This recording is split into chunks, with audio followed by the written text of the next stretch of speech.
He's a phenomenal control player. Come.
Hello. He's a phenomenal control player. Cat sitting very comfortably around a campfire with its friends. Cat sitting very comfortable around campfire with its friends. Nice. Very nice emote. Right, let's play a league. I tried to play the prelim at what turned out to be 8 a.m. instead of 9 because of the daylight savings, but it didn't fire. Not many people interested in playing the prelims just now, and probably the fact that it was at a different hour than usual didn't help.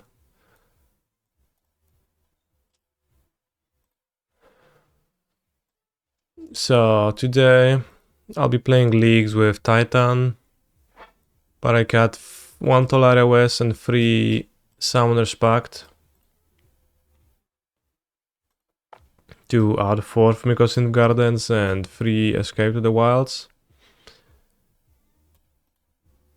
I'm on a very persisting quest of trying to reduce the reliance on Summoners Pact in this deck, because it's for a long time, since a long time I'm considering Pact to be the weakest link of the deck, the most, well, one of the easiest to attack angles of the deck, so we want to have tools to distance ourselves from that. I've played with 2 Escape to the Wild 2 packs yesterday at my FNM. I didn't really draw it enough to say anything conclusive. It was caused by the fact that I only own 2 copies of Escape to the Wilds.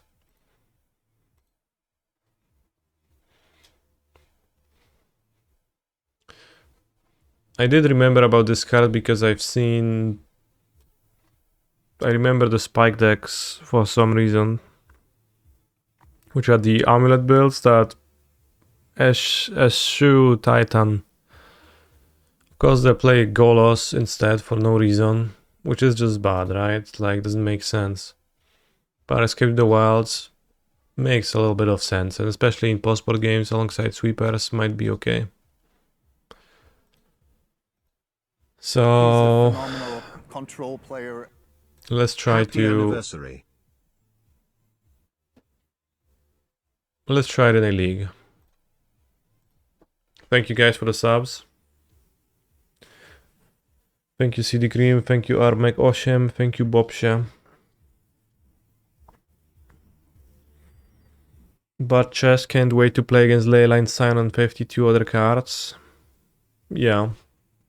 Fortunately, like, those cards suck against Titan, so it's good. Hey Kani, how is your week? Week is fine, a little bit I was going to say stressful, exhausting. I did take the first 3 days of the week off streaming to play the LCQs. So I played 5 tournaments per day, frequently at obscene hours, and drank Monster Energy drink to live through all of that. All of that to get to showcase qualifier tokens. So that's good. We got the Pioneer and Modern one.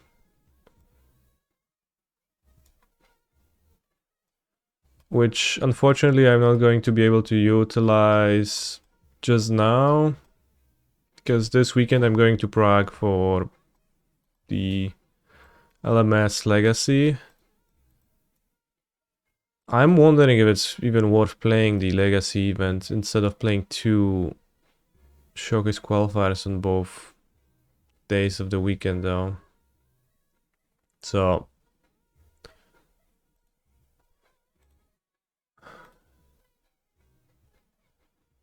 I don't have the qualification for the upcoming RC in Naples.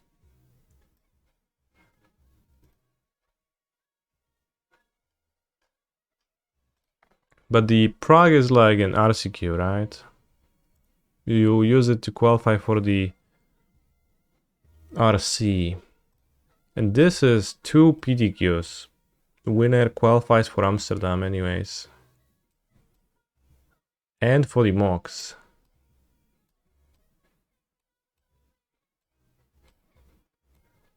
It seems really close to me. Because my option is to defer those invites till the next season. I contacted support and they will let me do that. But I have to make a decision before the weekend. Good morning, Mr. Streamer. How are you today? No dobrze, mam się dobrze. Dziękuję za pytanko. Wow, that game. 3 minutes in the queue.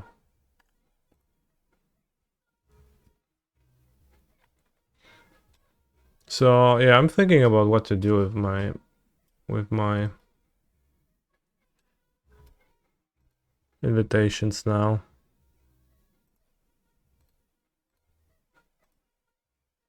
Escape to the Wilds. Nicely chilling in my hand.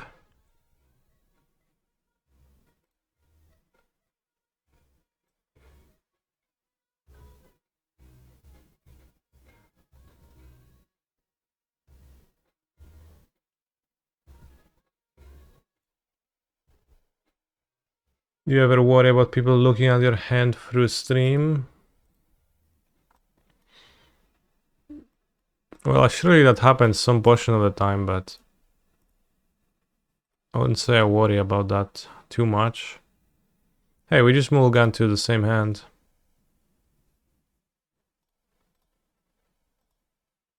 Holy shit. I guess keep this play, turn 1 Grazer and chill with...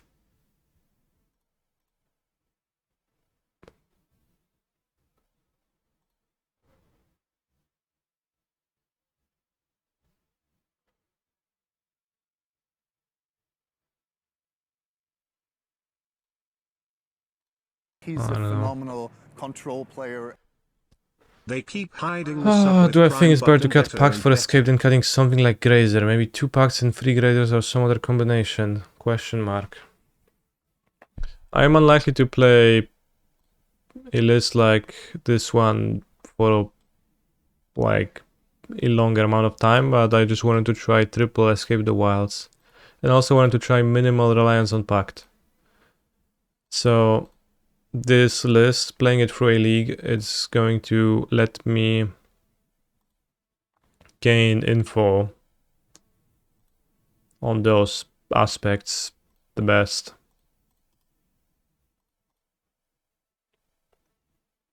I'll learn whether, you know, it really stings and hurts to only have 1 pact, 1 TUS.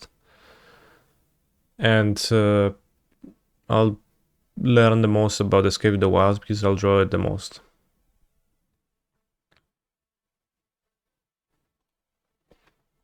I think like double pact, double TUS is probably still a more natural inclusion.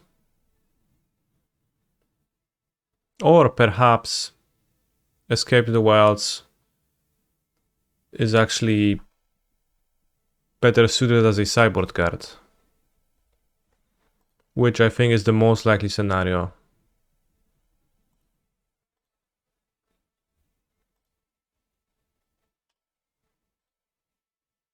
At the same time, I'm battling it out against Signal Pest, so not a common card.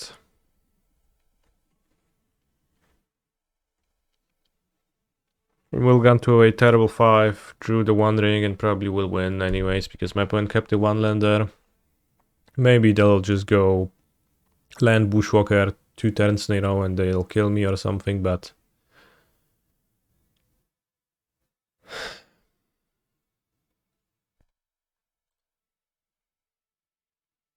The Ornithopters don't even bother attacking. Alright, that's fair.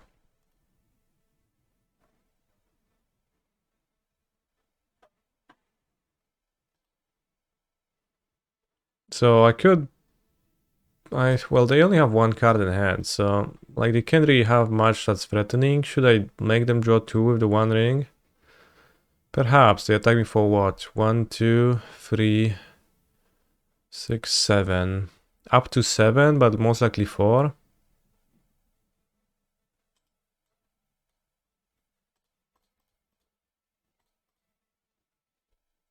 Just play the ring then. I'll draw 2, but I think, well, I'll draw more. No Modernowe wygrałem w nocy z Marcinkiem z wtorku na środę.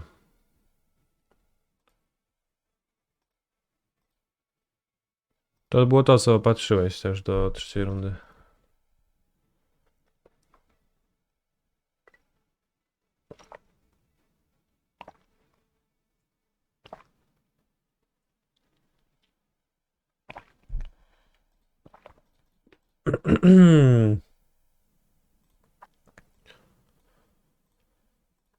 Tapped Scared Foundry, Trouble Inspector.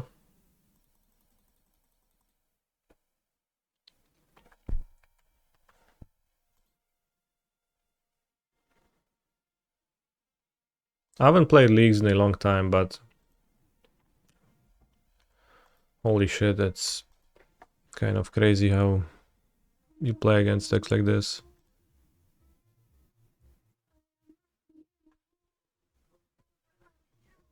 O Boże, ale siur.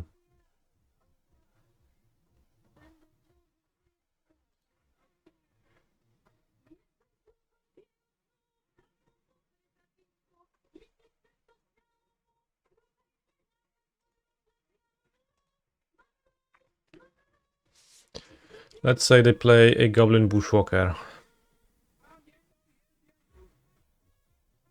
1, 2, 3, 4, 5, 6, 7, 8, 9, 10, 11. Alright, that seems pretty lethal then. So I'll just draw.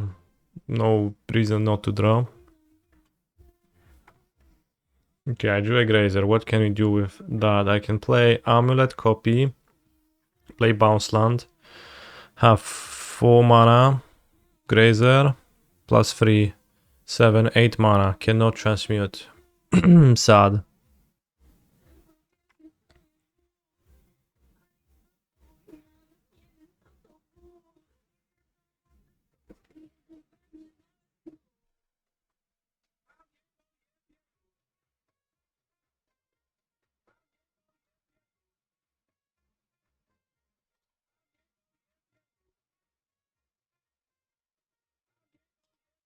So,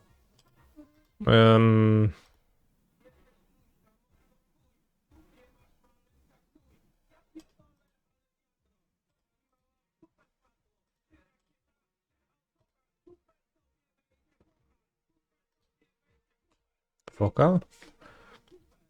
What can you do with those LCQs? Those LCQs qualify you, if you go 5-0 in them, they qualify you for the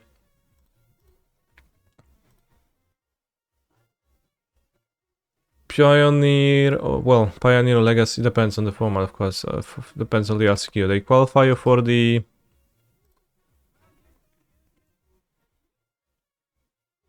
2, 3, 4, 5, 7, 8, 9.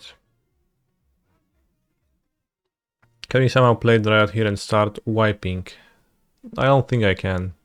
Pretty sure I can't, so will not do that.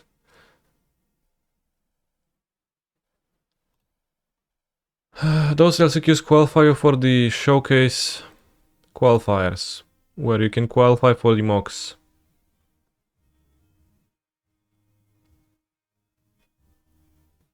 Ligi to jest takie oro, no jest, no. Tutaj agent jakiś.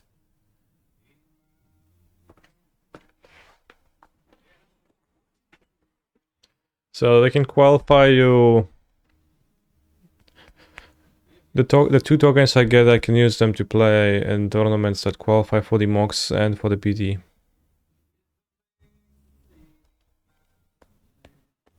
Who here thinks bidets are disgusting? I think objectively they are not. Like, how can you make that claim?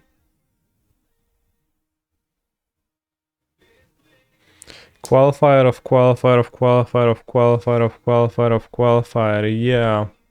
Yeah, it is kind of odd that all you end up doing is like qualifying for qualifiers, but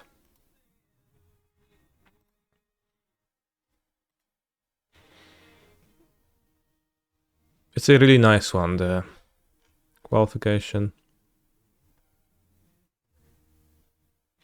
Are you still going to play Prague since you queued for both showcases? I have not deferred my invites yet, but I will probably do that.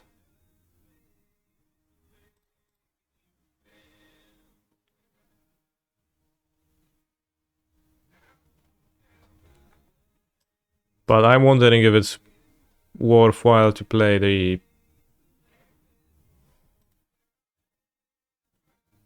Prague tournament more so than playing 2 showcases. And now we win next turn by summoning a Titan.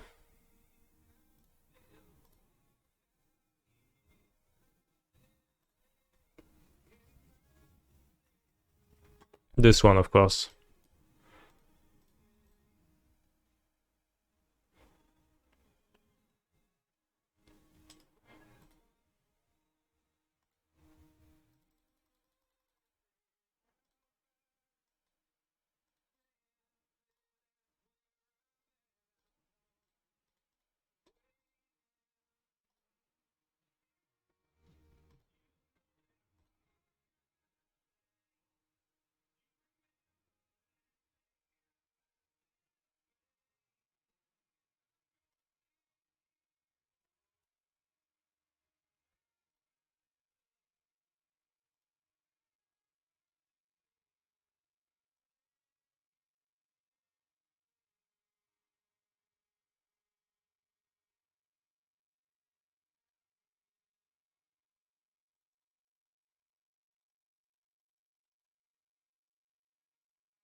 I think it's a bad Escape the Wilds matchup. But I don't want to cut it.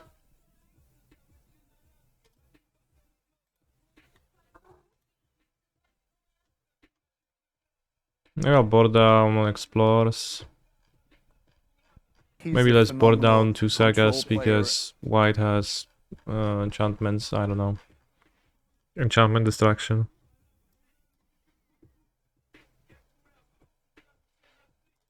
Oh, let's go 64. 64 is good. Good size. Can the bot fetch music from Bandcamp? I have it set to YouTube only for convenience.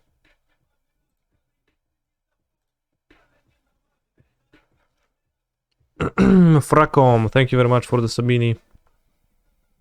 Just please cut the clunky 5 drop XD.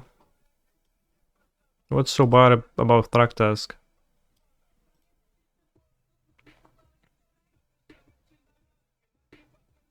It's probably worse than Explorer, I guess.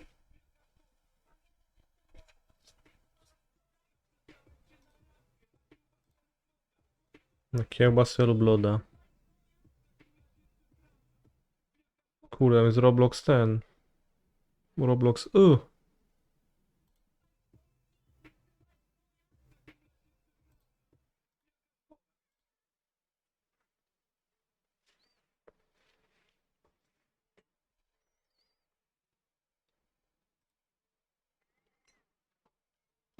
Clunky 5 drop, huh? Imagine like playing modern, the Magic the Gathering format modern and keeping the sand. Against an aggro deck on the draw.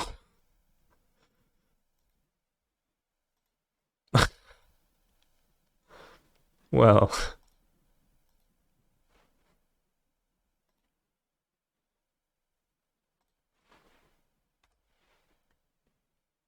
What can I say?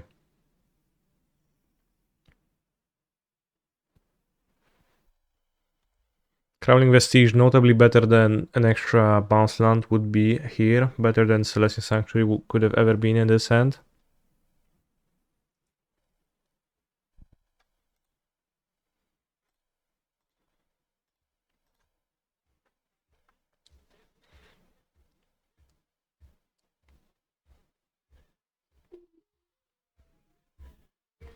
Leonin Rerik Vordener. Okay.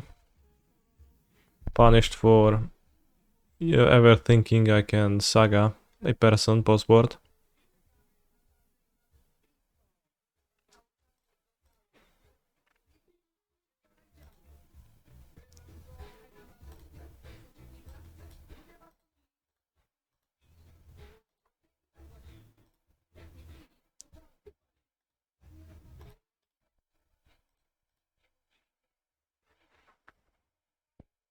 Ulek nie widzę nic jak tak siedzisz, wiesz?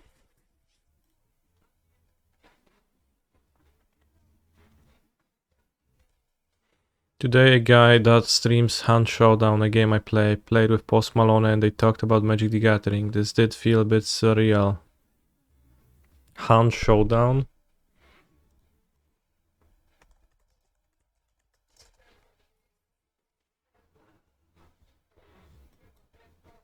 Shooter?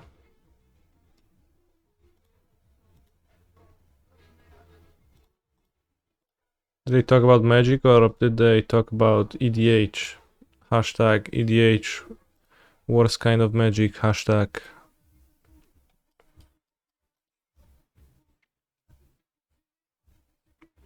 Holy snap, it's Knight Errant of Eos.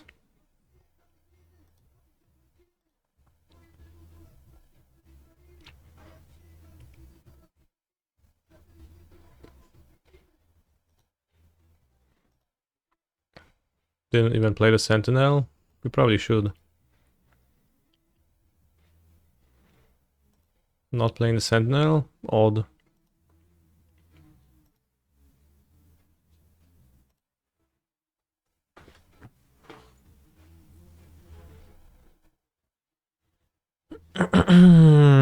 He's a phenomenal control player.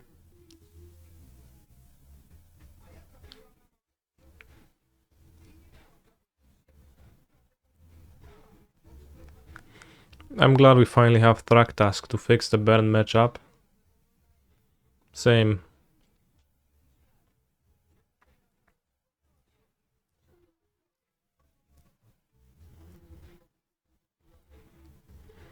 No, honestly, Thragtusk probably not good in the matchup. In this matchup at all. Well, it does trade with the like 4-4. Gains 5. I'm not sure. Like, it seems like it can impact a race, but not necessarily very easily.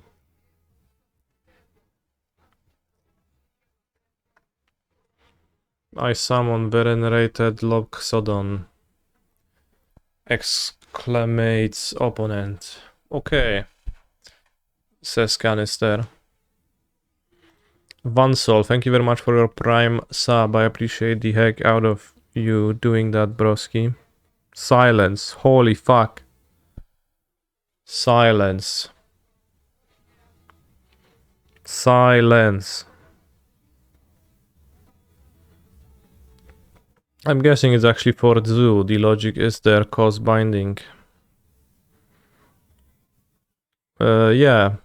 I mean, binding doesn't really play into that. Tribal Flames going face does. And Territorial Kavu being a 5-5 does. They revealed and Goblin Bushwalker, so they just kept up a silence last turn. Alright, let's just have 4 Explore and no Saga post-board. Like, I can't lose if I play Cyborg like that.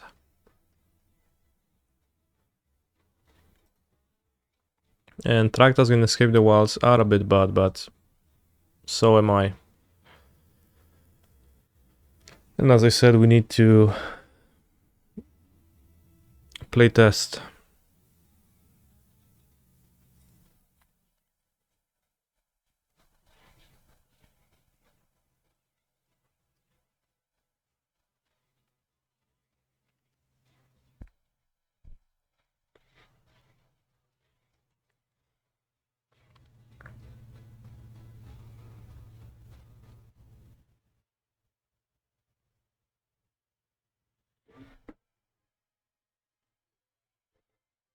So I was just thinking what card is actually matches up well against Zoo, and Thragtusk I think does. Trades with a to fulek, ale jesteś zestresowany, co? Jest git, nie denerwuj się.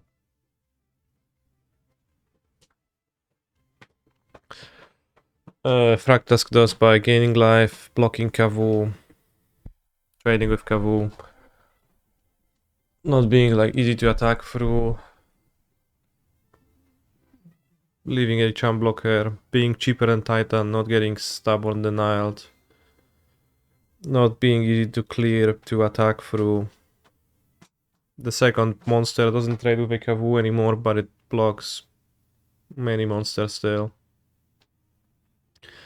Elder Gargaroth stream when Elder Gargaroth is a creature you play and your opponent plays a removal spell and you're left with nothing. Just those creatures are bad. Always have been. Look at Shieldred. So yeah, no, never.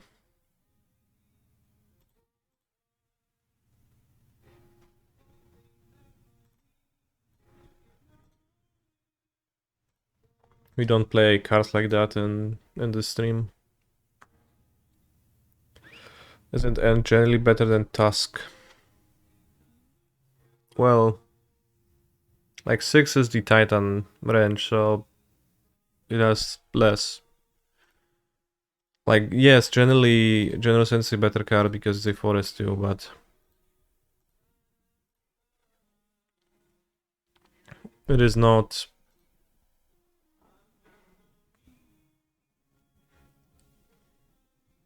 I think a better sideboard card against Zoo.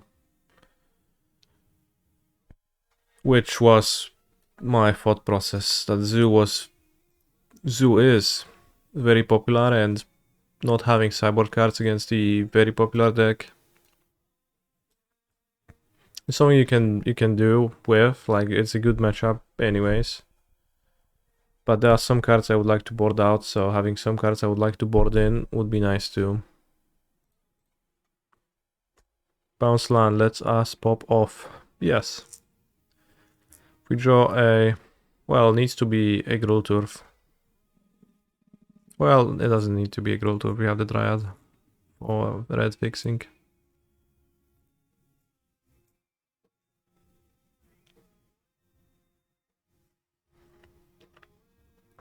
My sideboard planning as Murktide is in my sideboard sheet.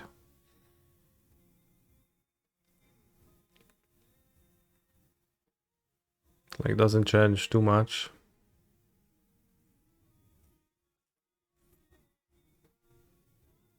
Holy shit.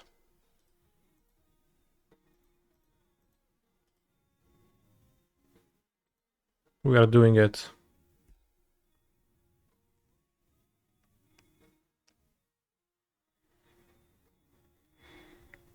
First appearance from Crush the Week. I think that's the first time ever I have drawn it.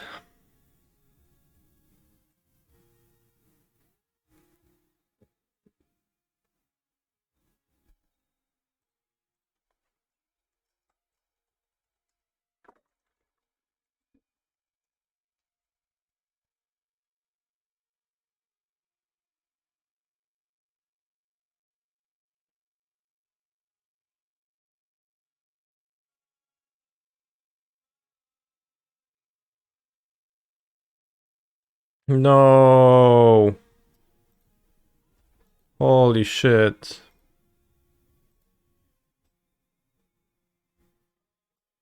This is insane.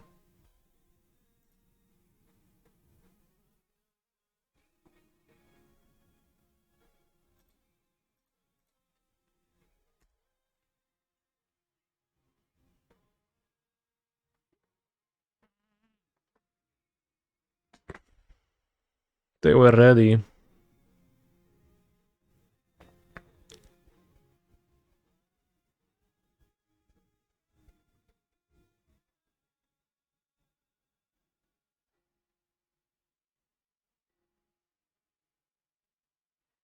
Gleeful Demolition on my amulet. Fair.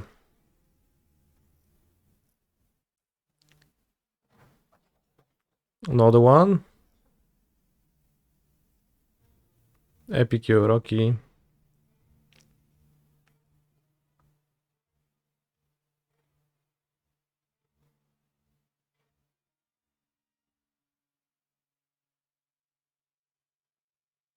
Ay, ay, ay.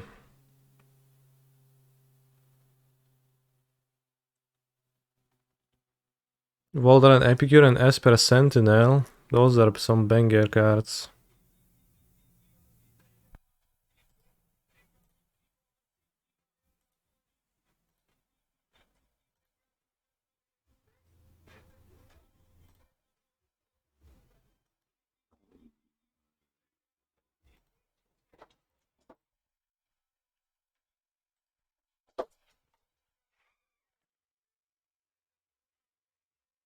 Thinking on playing a Grazer for defending myself. Seems good.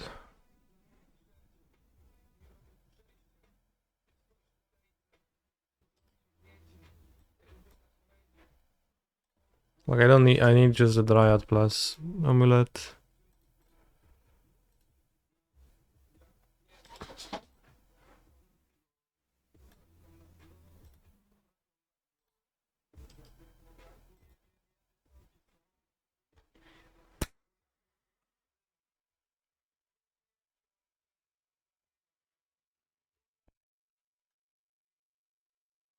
I like the fist. Modern Healing Fortune, there is a card people put in their deck. I'll remind you that I'm playing a league today. Instead of the usual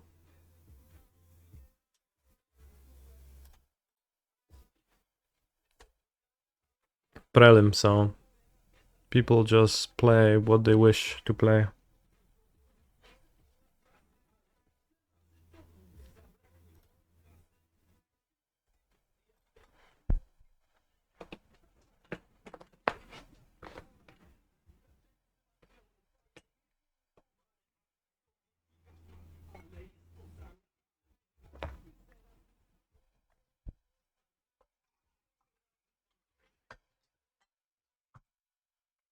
Chipy, chipy, chipy.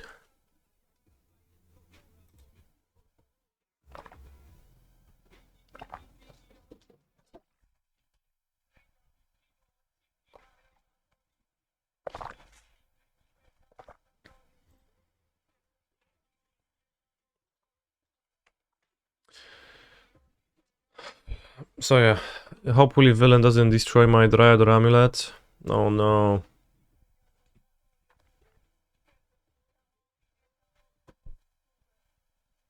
That punishes my Grazer deployment.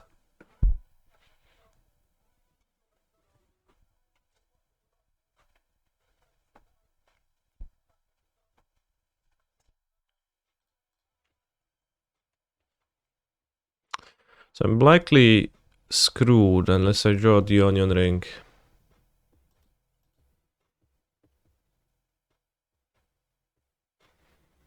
This is almost great, but not quite.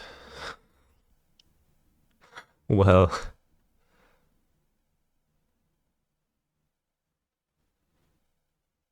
Any draw incentivizes me to keep Grove Chamber in hand? No, if I draw Turf, in fact I want to cast Escape.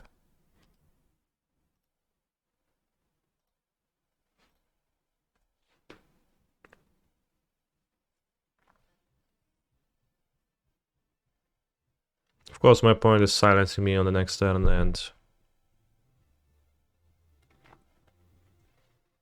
nothing can save me.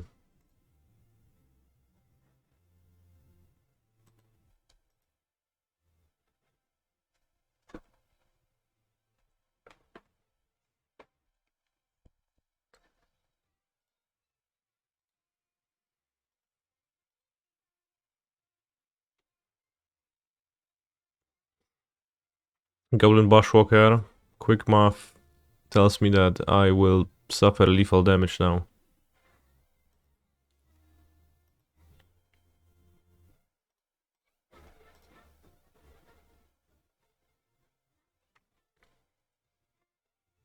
Silence is such a great sideboard card in your opinion. Okay. I'm glad that people can express themselves and have opinions on the internet and in the world.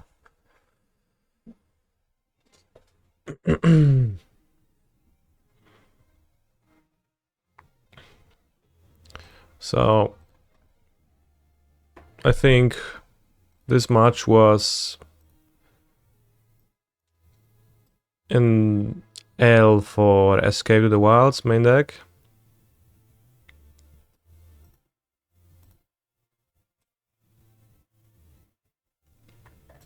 Had it been a pact, I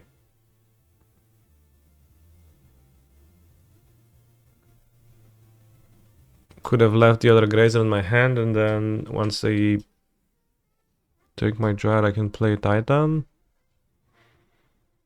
Is that good enough though? Another Grazer Titan. Block, block, block. Probably be at +2. Yeah, that's probably good.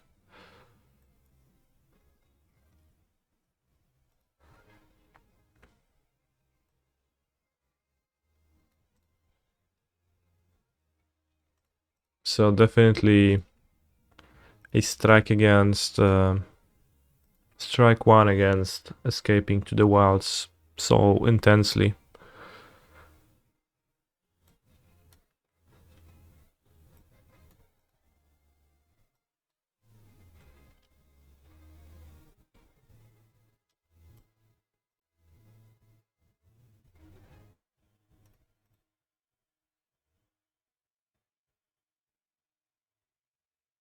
Will I change decks for Prague if we go 05 this league? Unlikely.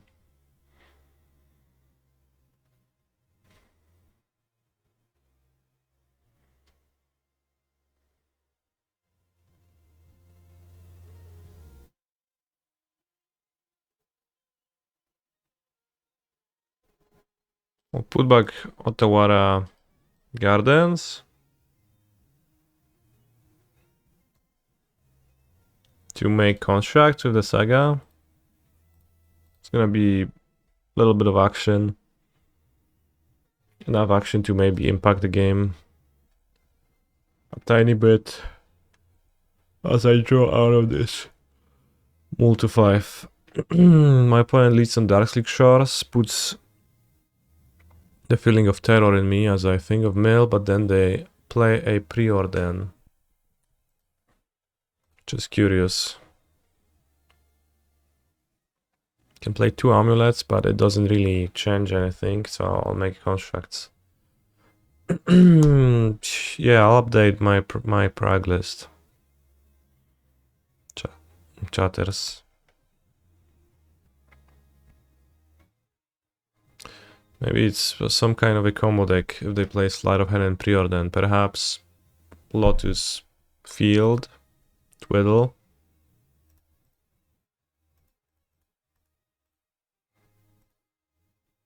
He's a phenomenal control player. Hello Canister, and thank you for the best amulet content in Set Zone.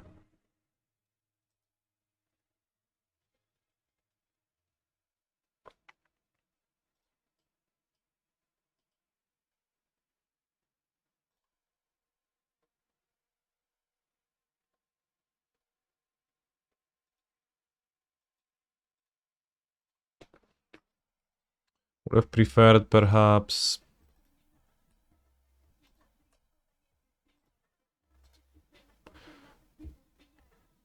well, so actually I guess it made a difference. If I played 2 amulets last turn, the previous turn I could have used map, play Turf and play Escape, which is like exactly 5 mana and not 6. So yeah, actually there was a reason not to make a construct to be faster. So if we combo die to our opponents on the next turn, then I guess it's a reason to. It's kind of my fault. City of Brass.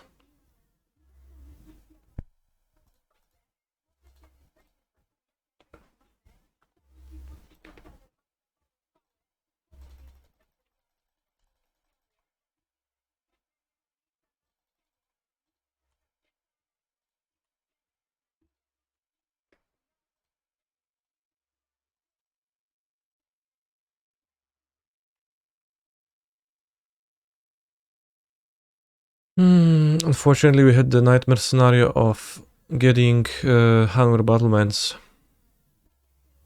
in there. We might escape the wilds and we failed to draw Titan, but we can continue setting up. Well, hopefully not dying on the next turn, but we'll see what my opponent has to say about that.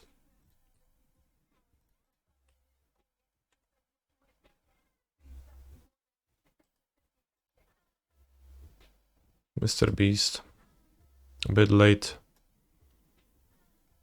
But it's good. It's good. Aye, we missed.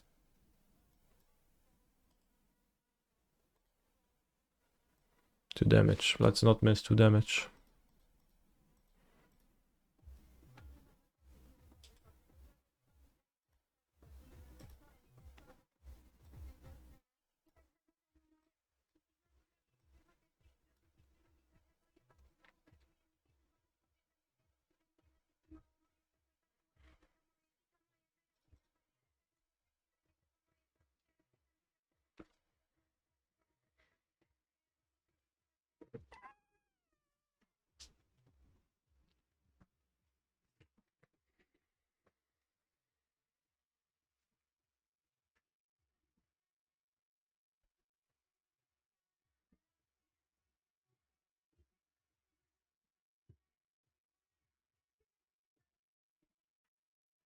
Blue, blue. All right.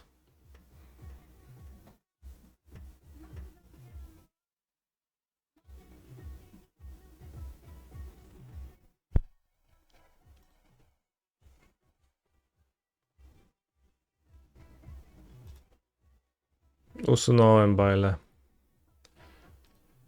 So, I guess making the construct was, in fact, weak against the combo deck.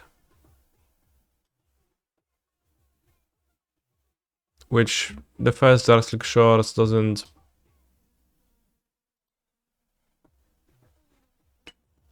guarantee, but increases the likelihood. I did think of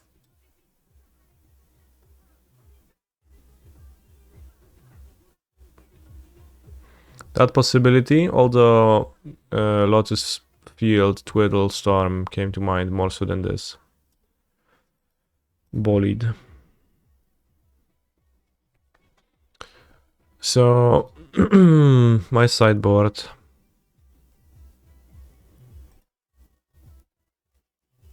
Seems to contain no relevant cards.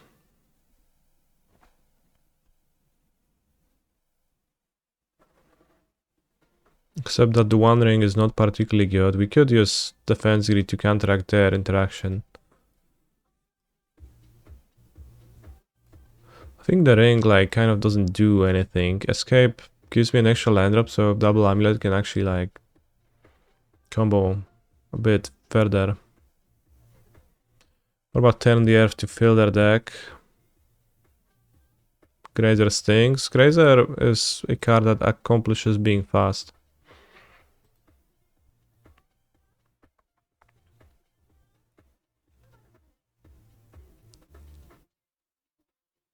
I don't have pacts to find the titans in this build though, so if I board out all the rings, that's not so good either.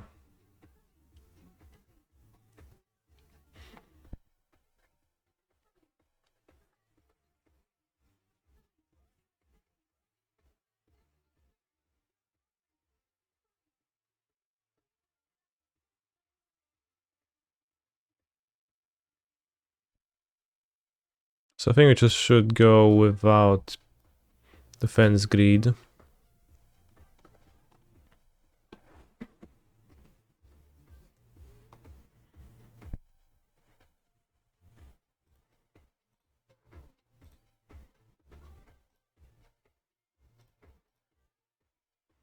Turn the earth to counter Thassas. Alright, I'll put Turn the earth into my deck for game 3.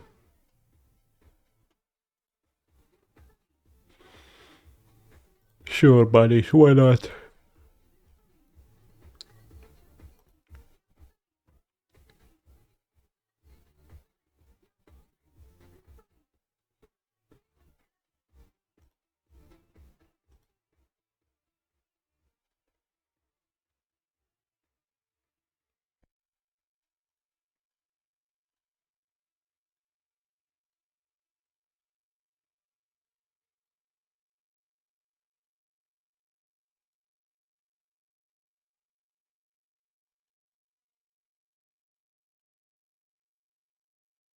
Villain.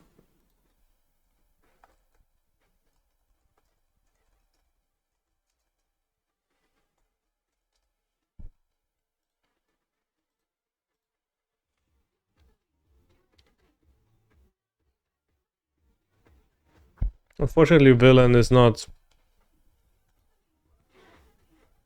cooperating in that they don't seem to be interested in playing a game.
Well, I play the Pioneer Prelem in 30 minutos. Let's see, how likely is it to fire?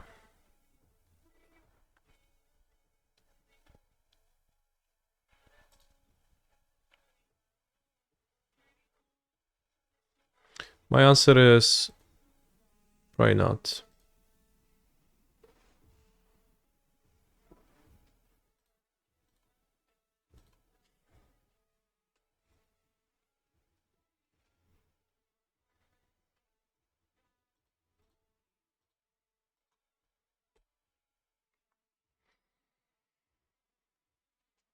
I'll copy at sorcery speed. Can't wait for my opponent to use a classic ad nauseam sideboard card, Echoing Truth, to set me back 2 turns immediately. Instead they go with a Profane Tutor.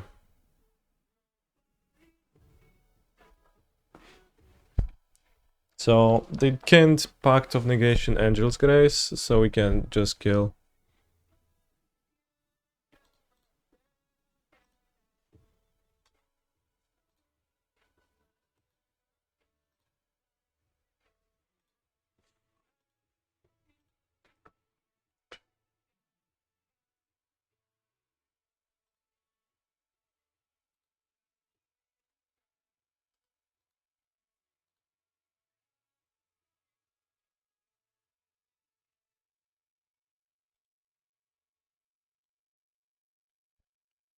Opponent is willing to concede the game upon me fetching up a Grazer, which is reasonable. They expect me to play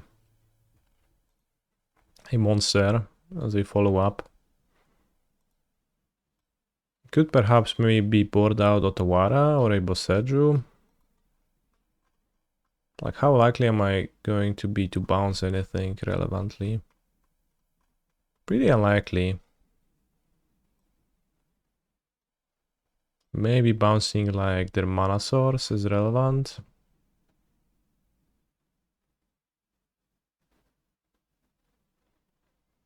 If they Angel's Grace.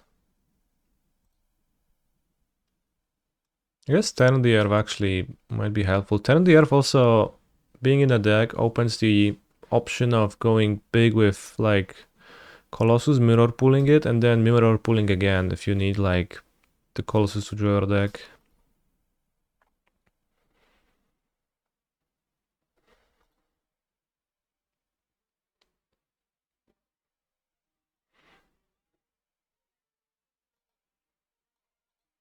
Like they have the pacts.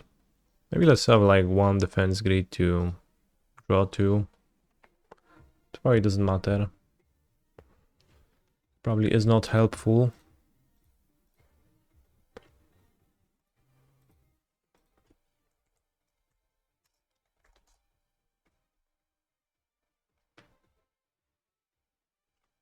What's the deal with Crush the Week?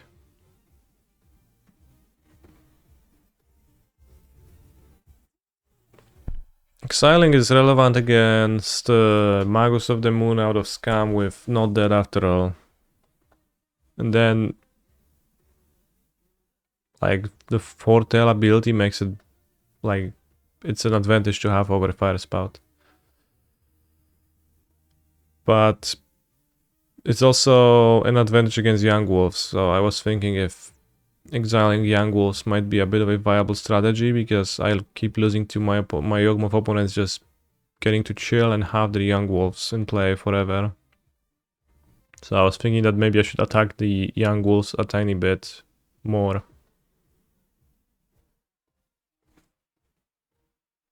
And it's an effort to do that too.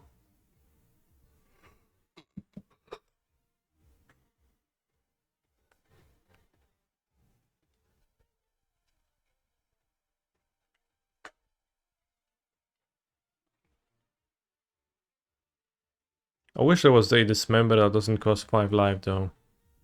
4 life.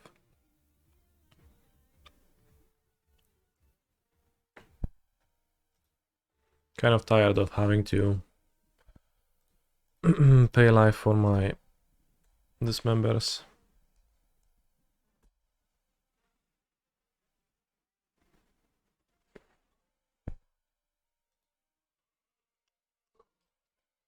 Spend 3, so it comes back on turn 4. So we win before that, good.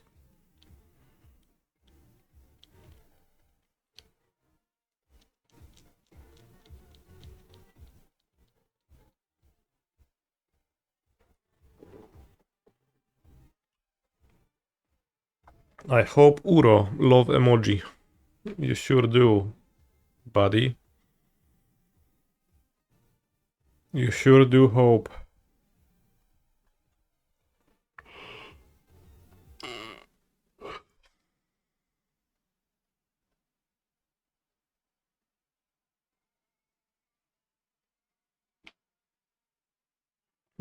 Blue. White. Pentat Prism. Into Sleight of Hand. I guess they just need to have 4 mana on the next turn, right? So it's understandable.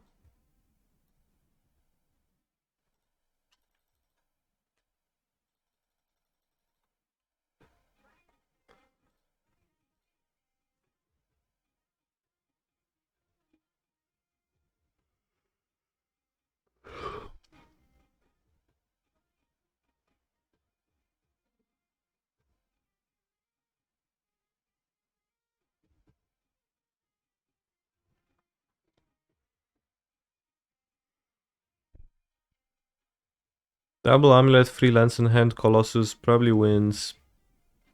Always.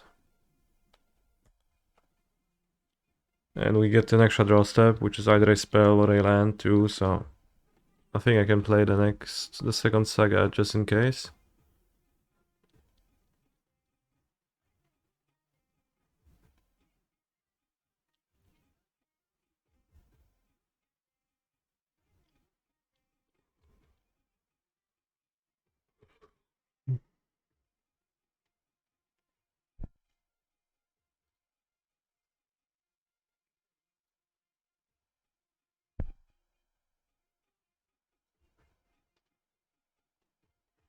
See.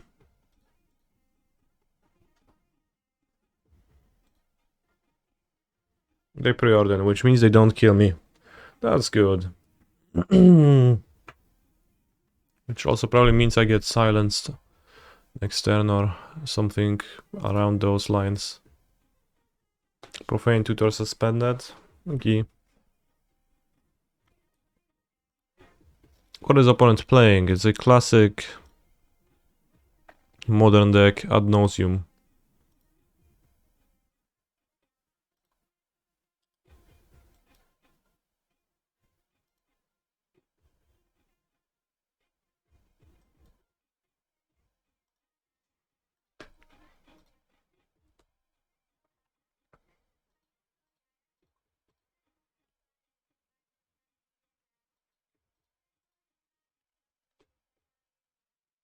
No i co?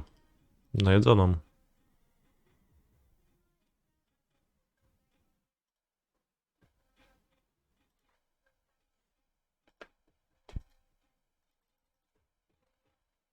So the best way to play around Pact into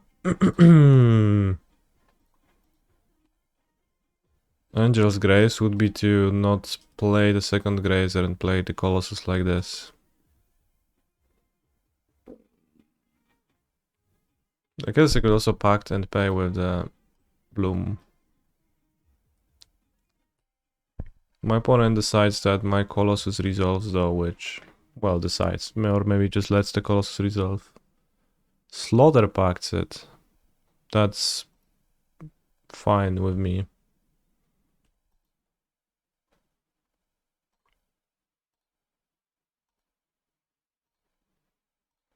Goodbye, Mr. Beast.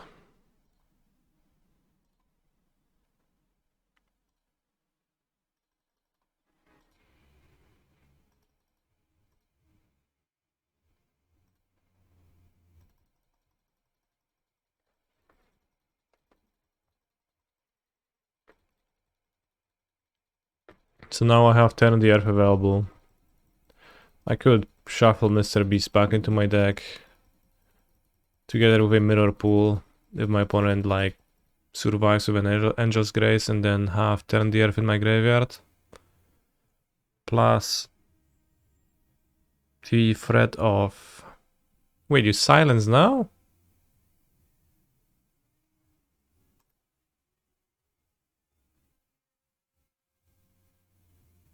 I mean, I guess they would die if they hadn't.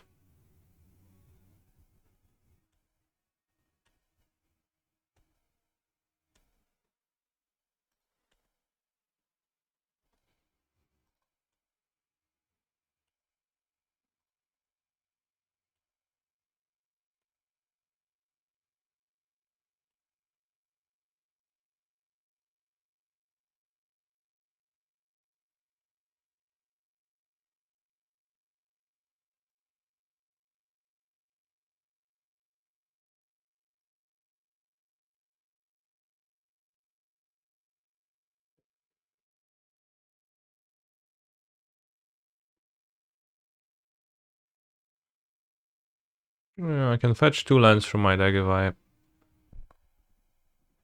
Not anymore, I let my gardens on top. Not that I have much.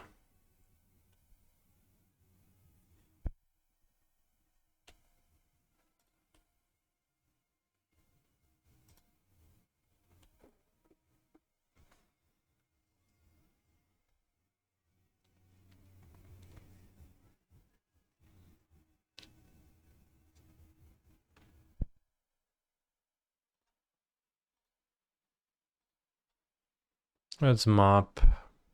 Look at my deck once again.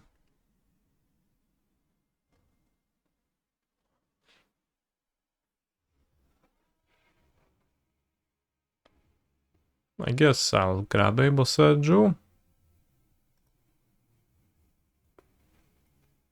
Can we Wolfran? No.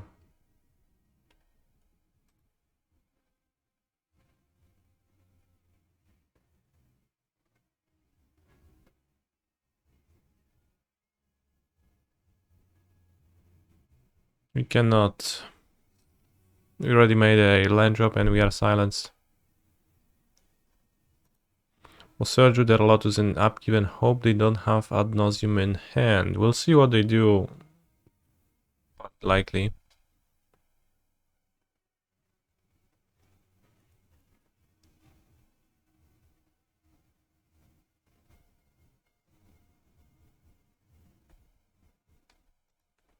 Let's keep Max green.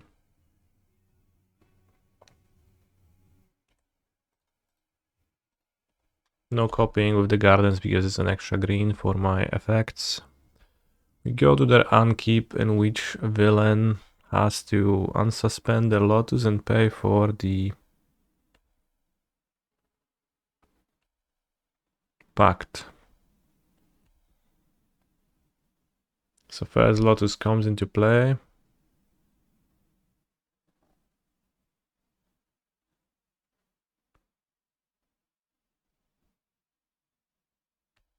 Then villain takes 1 damage. Then villain pays for the pact.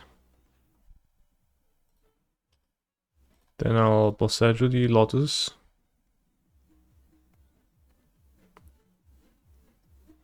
Perhaps draw step would be more ideal. That villain has 1 card in hand now, so they'll just simply die. No co ty, dotnijmy plamoty.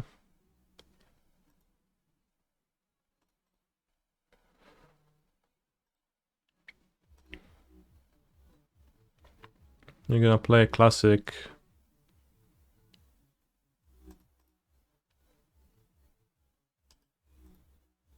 Well, so what can happen? I can get pacted.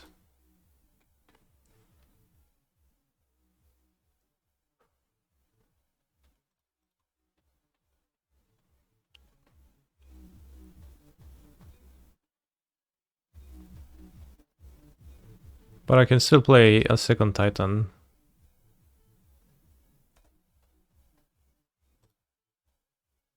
And we don't get pacted, so it's good.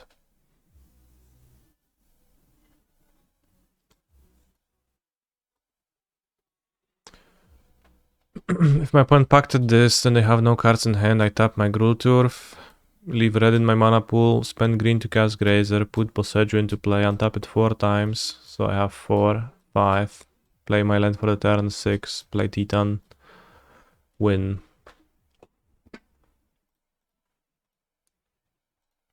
So we lost to Convoke and we beat Ad Nauseam, which is fair. Giga fair, Omega Max, I would say.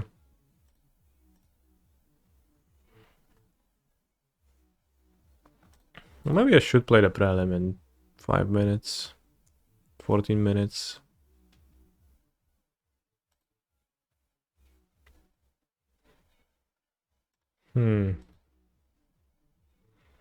What are Klamoty? It is... Well, in this song it's like slang for boobs, but normally it just means big things. Like also not very useful, kind of like pejorative.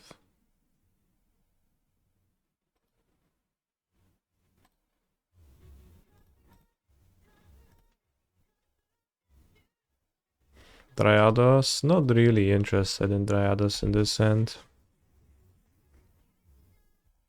Should play leagues more often, the opponent's decks are more interesting. If we were after interesting decks, then I should, but actually like uninteresting decks plenty.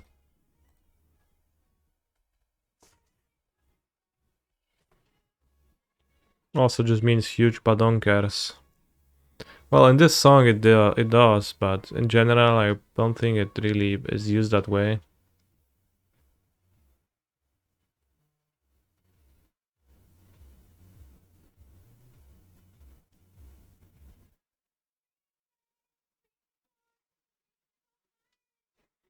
Big Klamoty.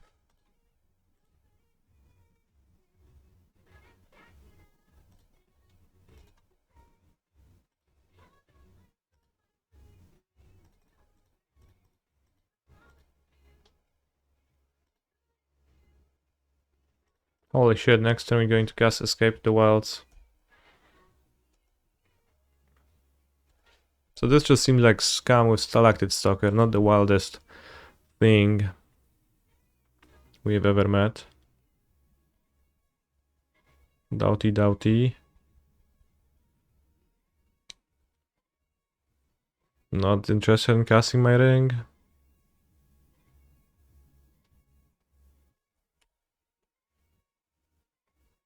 Holy shit, I have a big board now, 10 power. Fortunately I have 17 life points, so I don't care.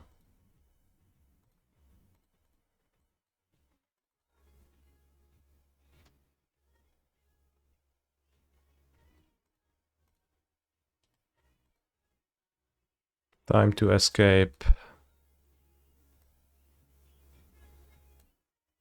It's nice, a Titan that cannot be discarded. And Giga Gardens Quantuple Amulet next turn.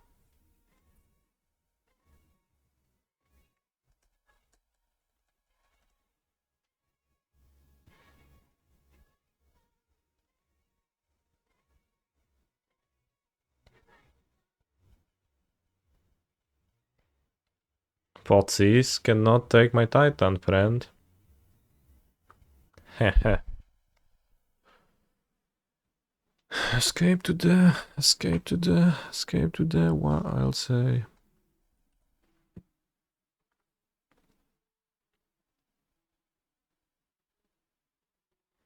I guess they are casting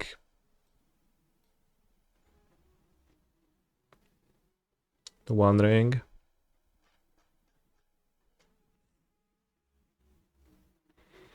The One Ring. The ruling ring.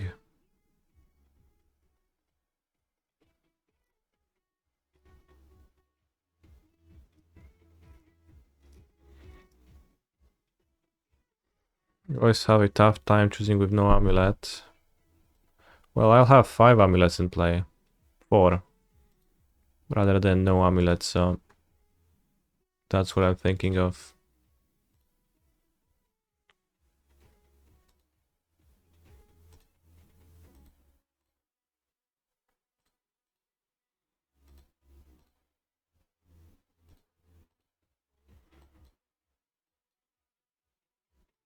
So, I don't know, I'll figure something out.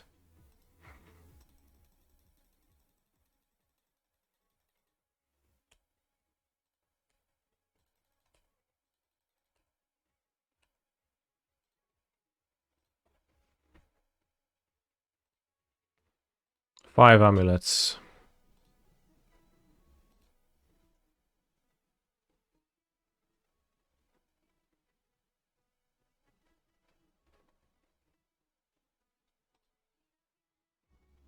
Holy shit, rolling Mr. Beast is going to be a nightmare, and it is necessary to win this turn.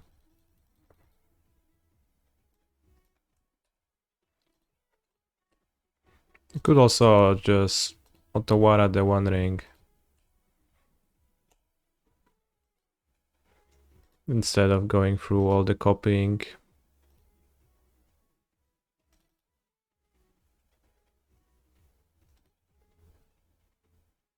Copying that.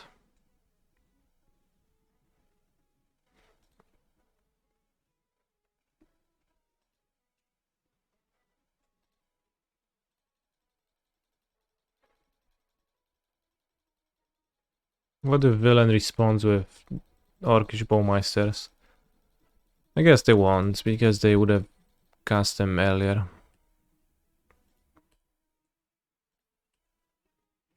Technically a bit scary though.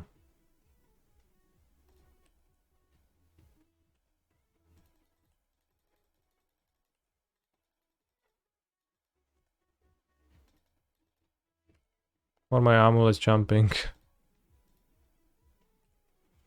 What's going on?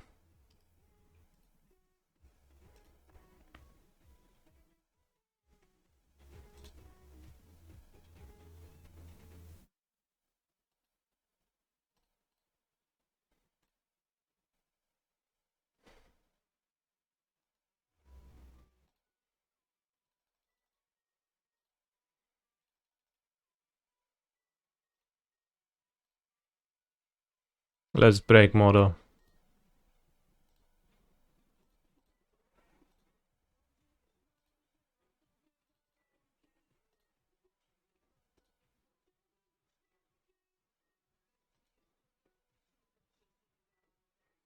Any bounce lands? Holy shit. One bounce land only.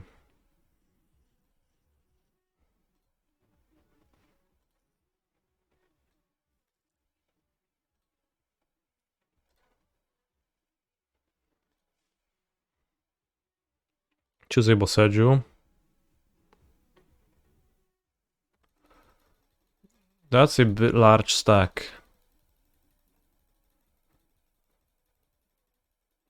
I'm clicking, it keeps moving.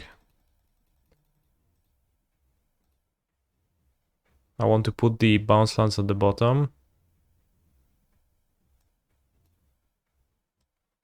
Yeah, I definitely need a wider monitor. Let's close the graveyards to gain a little bit of extra space.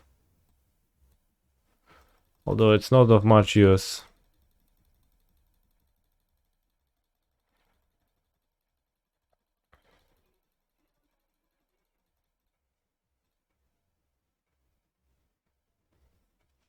Nice stack. Thanks. We've got a nice stack too.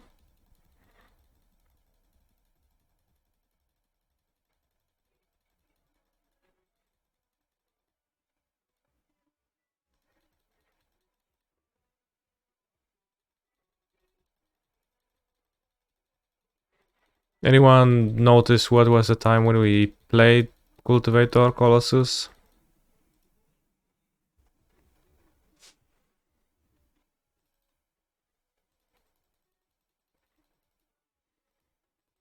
Those are 21 minutes. Let's see how much time is it gonna take to resolve.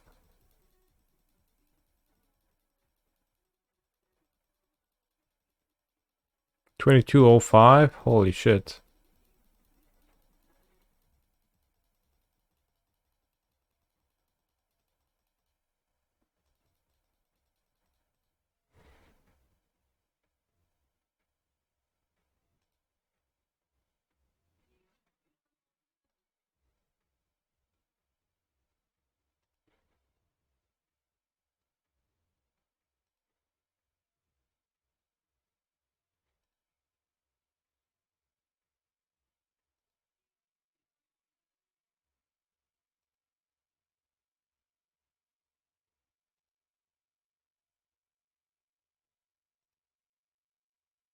So it takes a while for me to put the trigger on the stack.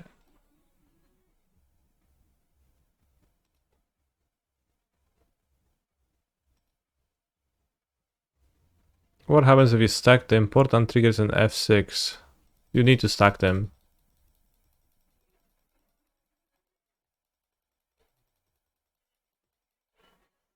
Like you can't F6 to stack them. Nothing happens. Wait, or does it?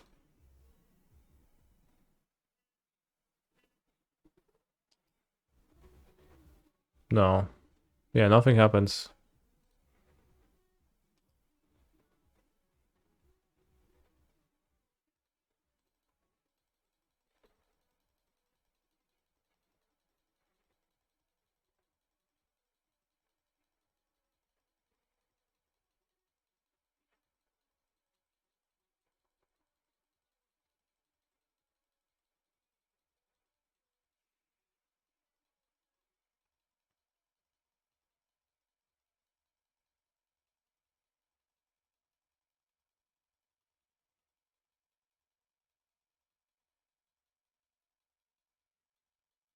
"20 minutes 9 seconds when we stopped putting lens into play." Alright.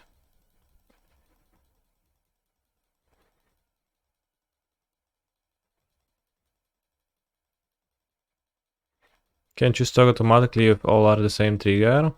Amulet is a hard-coded exception to that rule because it used to be that it did, but it hindered the deck a little bit because in some situations it auto-stacked your Boros Garrison and Slayer Stronghold incorrectly, which meant you couldn't haste your Titan.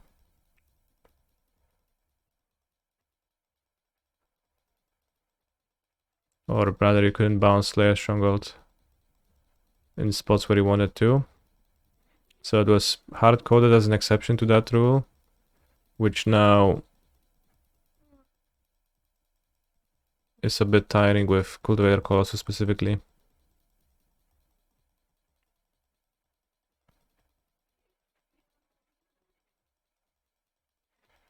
Because of course, we are nearing the end of the stack. Then we have to resolve it.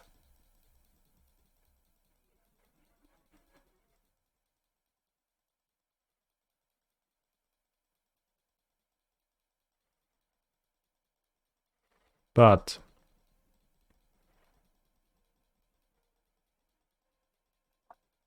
it would be pleasant if it could have taken, for example, 10 seconds instead of literally 5 minutes of stacking the triggers.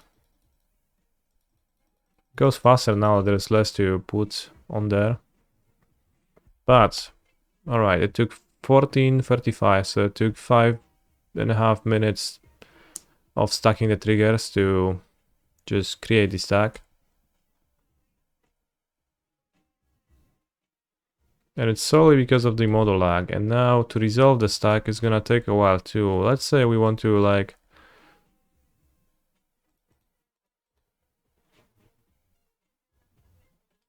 we want to actually resolve it properly.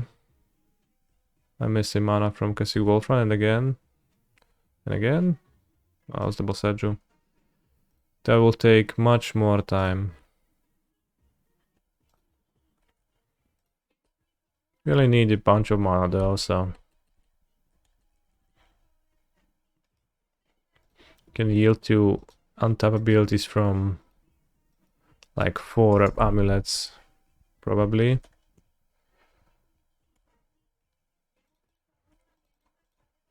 Just tap some mana every now and then.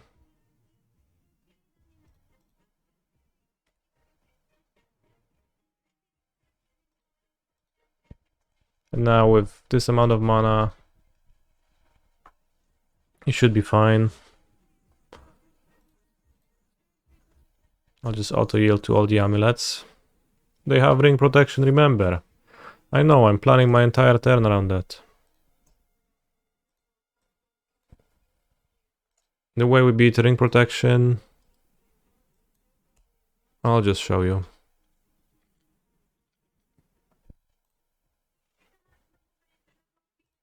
Spouse the forest, as those are lands with no triggers.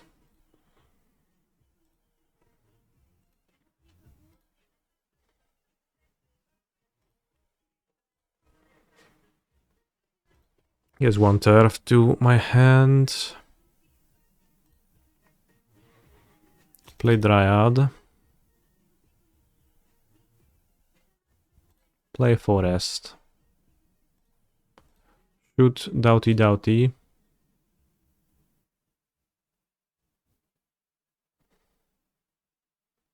Villain will Stalactite Stalker my Dryad. Still an extra Dryad in my deck, so that's fine.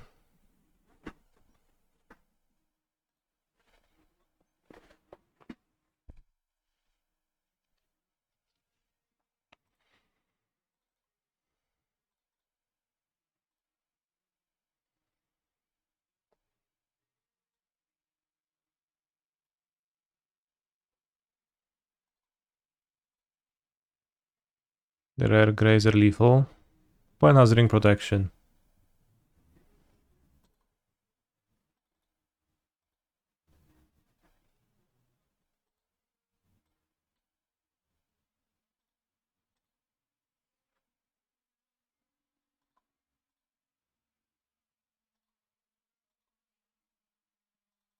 Seems like the prelim has already started, so I am not gonna be participating in that. Instead, you get this matches footage.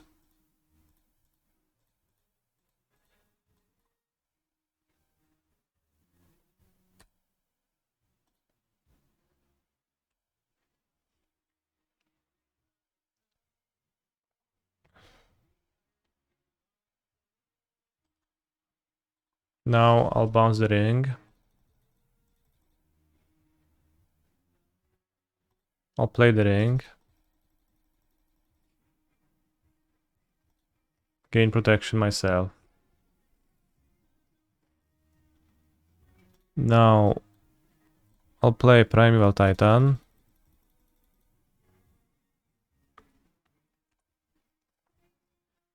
Which will fetch... Where's my Vesuva?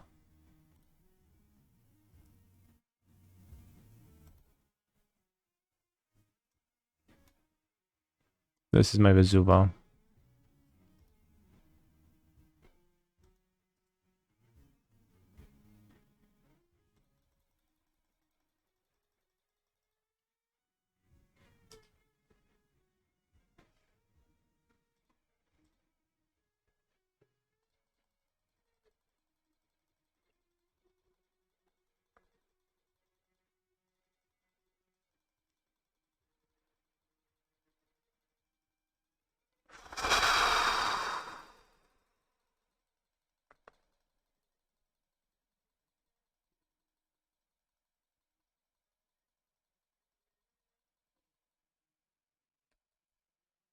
So the plan is to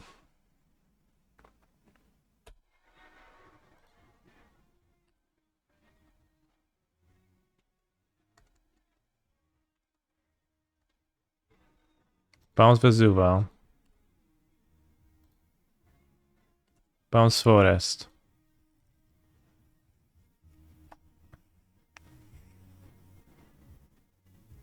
Play Vesuva. Copy Mirror Pool.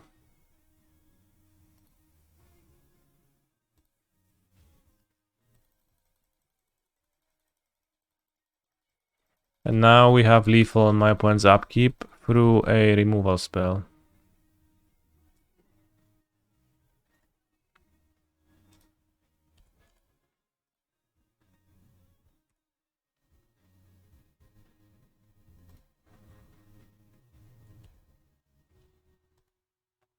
Which beats their Bring Protection.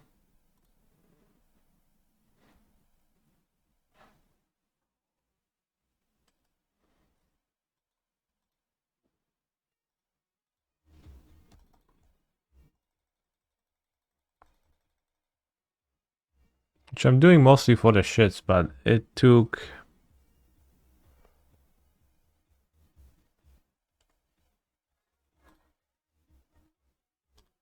Turn off auto yields.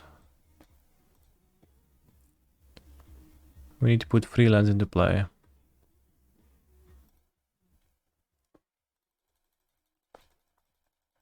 And we're going to put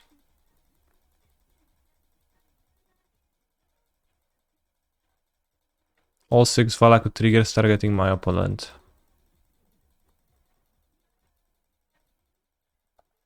So all in total time to execute this lethal line with quintuple amulets.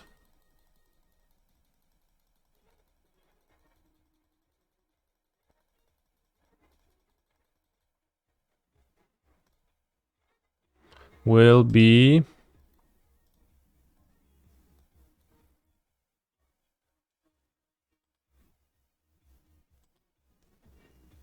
always yes, always yes, always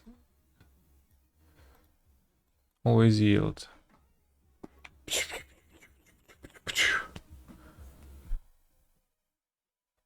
Seven minutes 44 seconds.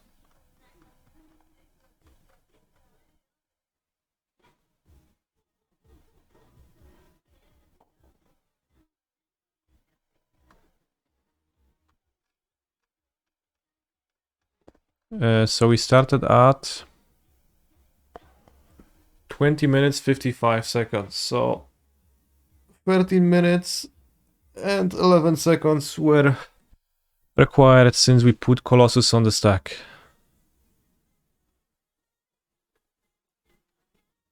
I guess we started with playing a Titan, fought US at first.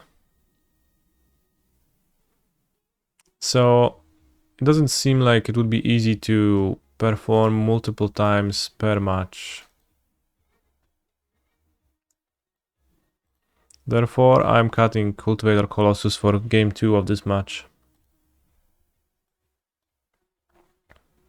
It's already peaked. It's not going to do anything better than what we've seen.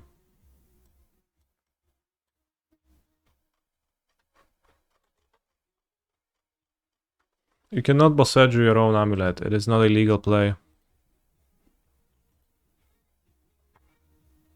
Because Boseiju targets permanents your opponent controls only. So yeah, it is a classic paper only play. Its hand stinks, but opponent mulligan, so I'll keep. Playing against Barto, which is like Balatro, if you think about it for a moment.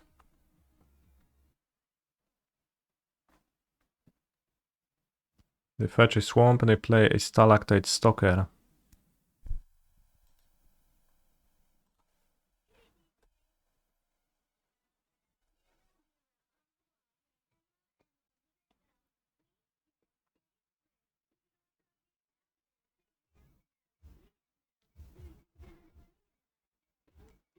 Another swamp. Fort Sizer. Takes my Dryad. Not the ring, curiously. Explains it.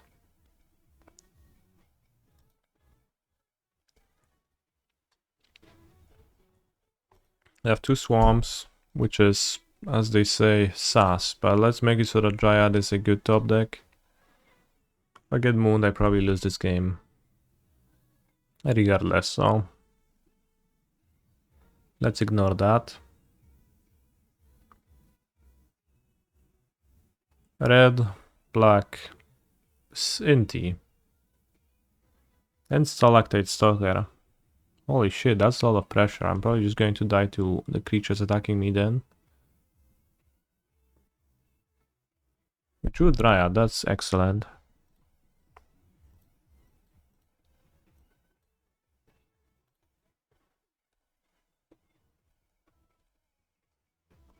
I can use the Stalactite Stalkers to stalk me. Hi Canister, how do you find with this escape version? I think escape is potentially staying in my deck, but in smaller numbers than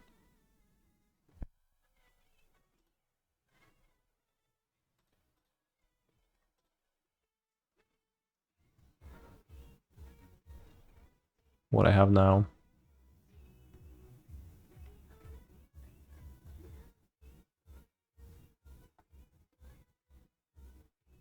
Okay, so they probably kill my Dryad. Nope. Draw step stop.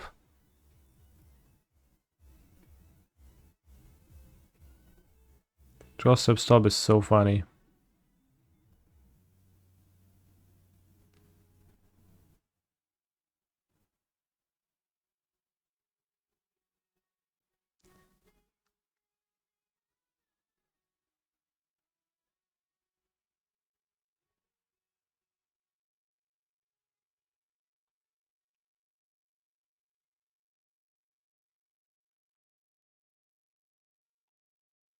Villain kills Dryad. To which I can say, sure buddy.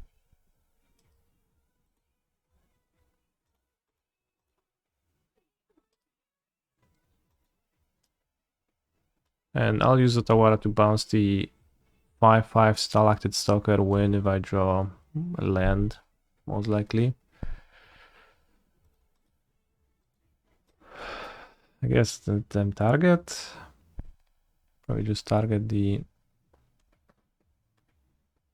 Inti.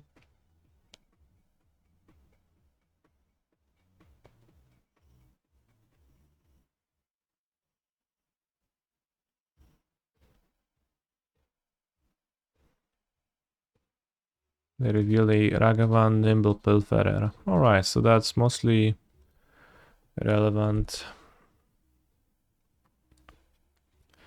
It doesn't mean that they have lethal next turn, so I guess it is relevant in that sense. Yeah, 3, 4, 5, 6, 7. I guess it's not relevant then. If I Titan, I Titan. So let's go.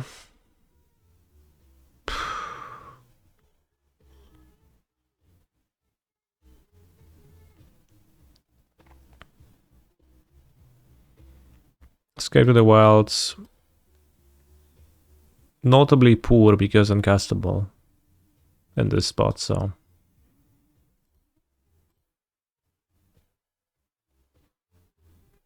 Needed a Lenderoni. Like this. Even then, like, I'm not in the best spot ever, but I have to imagine it's like getting a fountain and something. Escape looking like a worse ring. Good thing then that I did not cut the one ring from my deck to include it.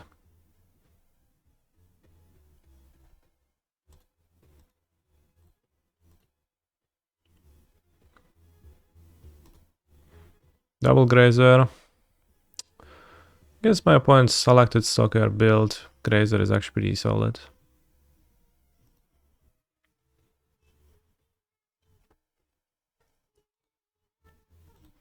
I do agree that the One Ring is a better card, and it does seem better.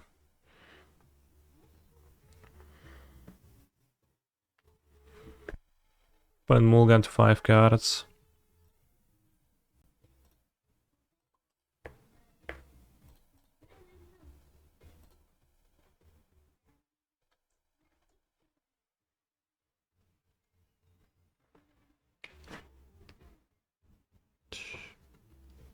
Ragavan. That's really poor to draw now. It's really, really poor.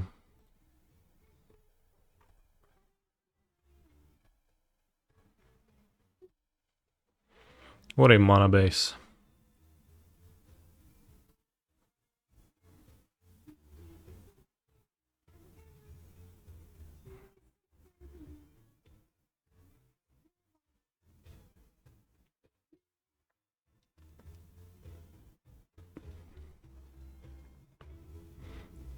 Ooh. Solid.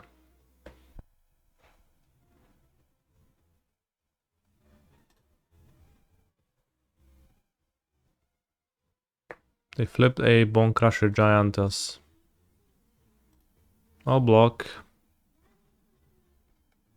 Can draw the One Ring or Cruel Turf.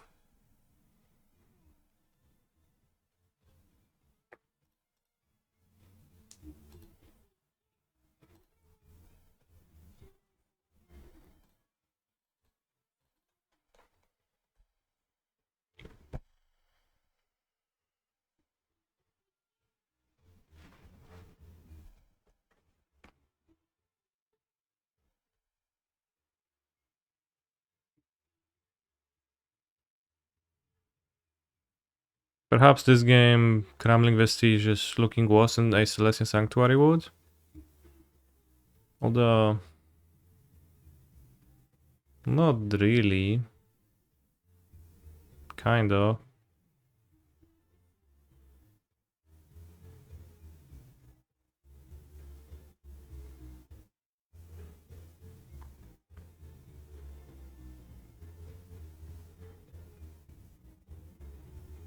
Make Inti into a 3/3. Flip an Inti. No, they make it for free Ragavan. Let's double block the Ragavan then. You prevent the trigger and prevent 4 damage. And bolts one of those. Takes my Escape the Wilds, which would have been a marvelous top deck. Alright, so I wouldn't mind an untapped land. Not quite that, but next turn is gonna be good. Holy shit, what a mana base this game. So good. They kept their card, I hope it's Magus of the Moon. They flipped Boseiju. Who? Black, black, white, white. No. That's... no. Holy shit.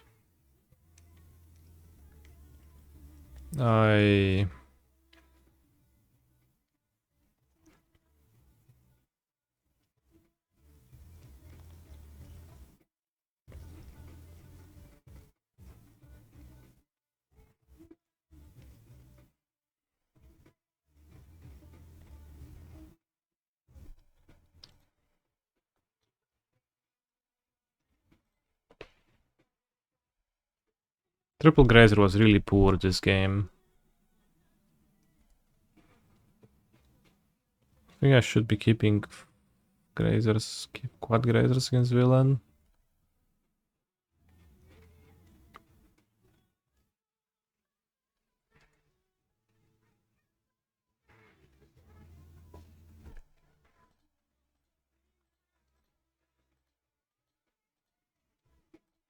I bounce Ragavan the monkey. Take 6, go to 4.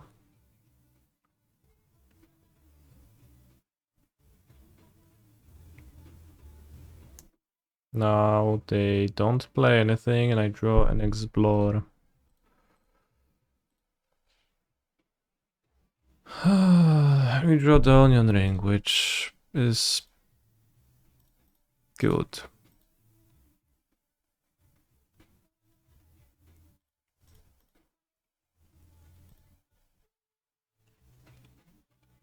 Okay. I mean, the Titan next turn is probably not quite there. And it comes to surviving with the ring life payment, but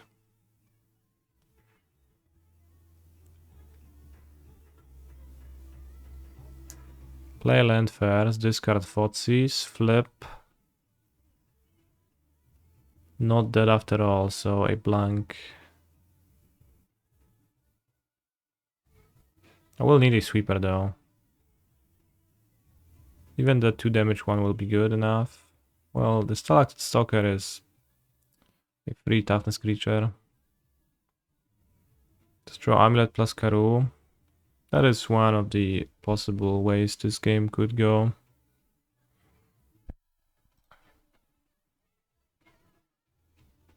That's another.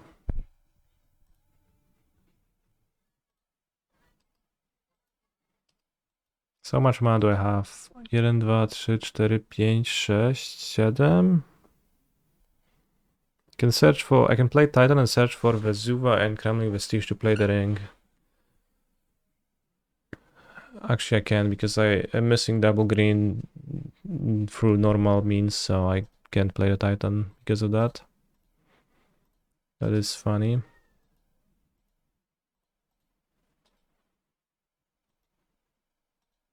Hello.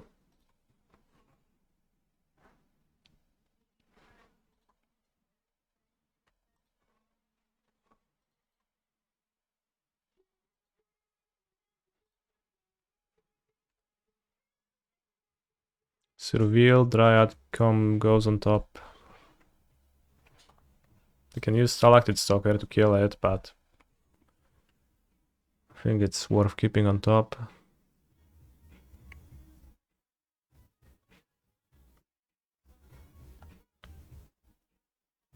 I'm still Jenny from the block.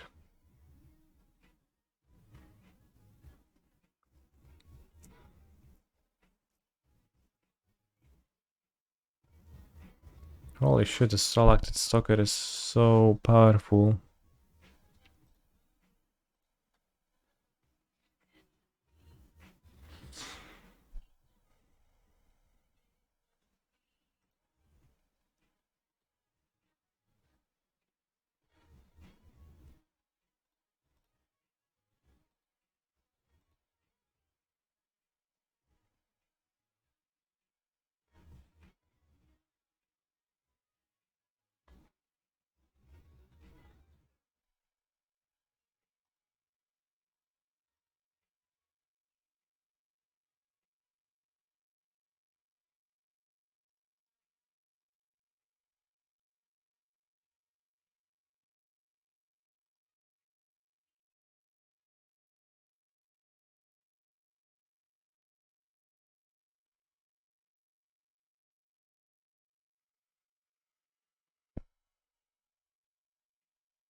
I don't know what I'm exactly thinking about. I have 2 minutes. I can just mirror pull my Titan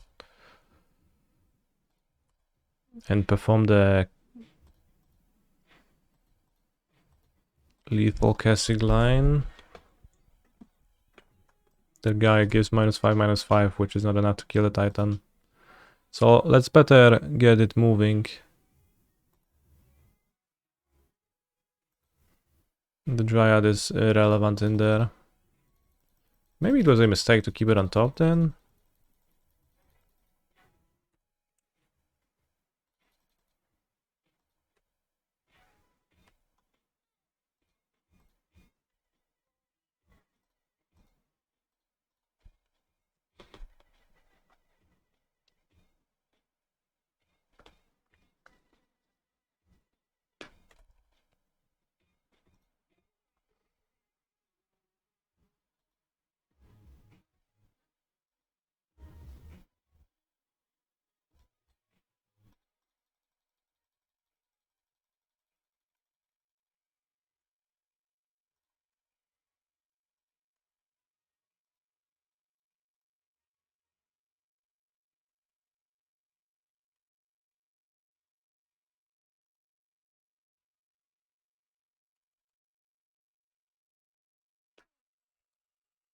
I'm still Jenny from the block. Holy shit.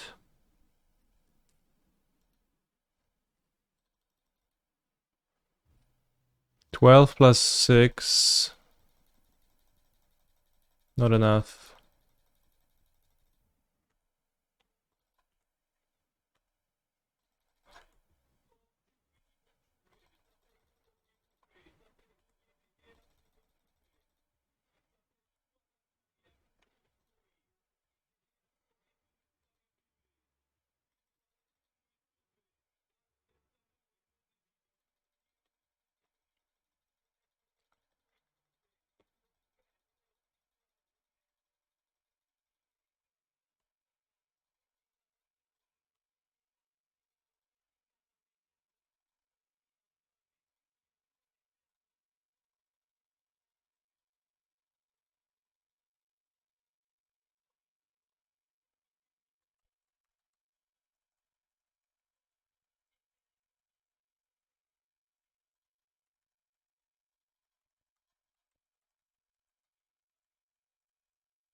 Holy shit, 0 seconds.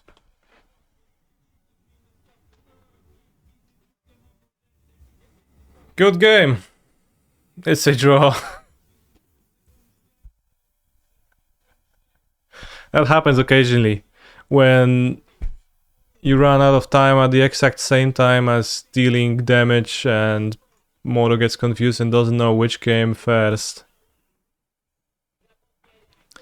So yeah, I was barely like able to click through the casting wall front line, pump the Primeval Titan, and then it's a draw. The awkward thing is that it counts as a loss for both players now in the league.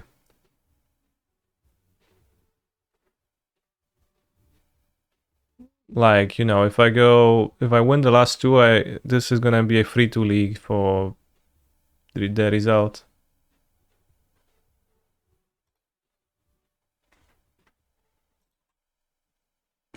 Which kind of stinks.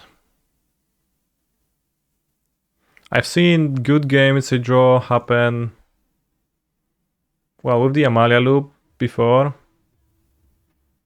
but also previously I watched Wafo stream and he did that too. It happened to him too.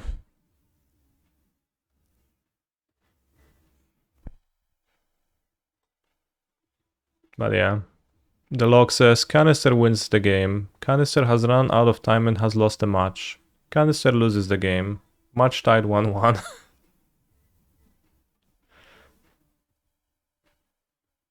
Okay.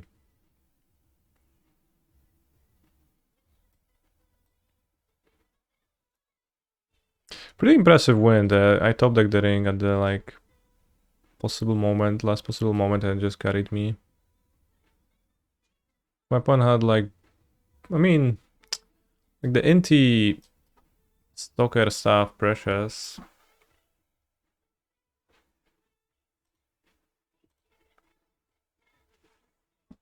What happens if this happens in top 8? I don't know. Good question.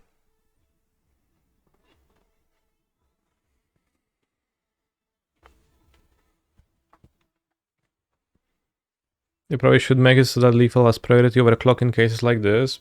Perhaps. But also, this just doesn't happen, right? To normal people.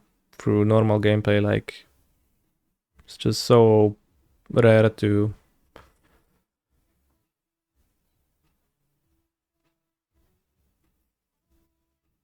actually work out like that.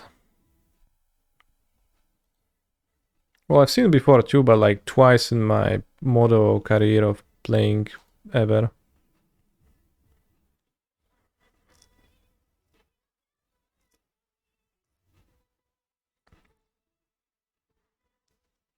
Well, if he wins with 1 second on the clock, that's fine. But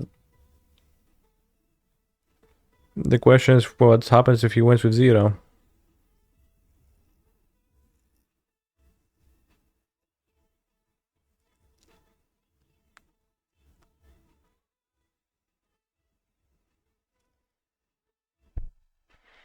Maybe it's like the zero in roulette, making the odds in favor for the house. Holy shit.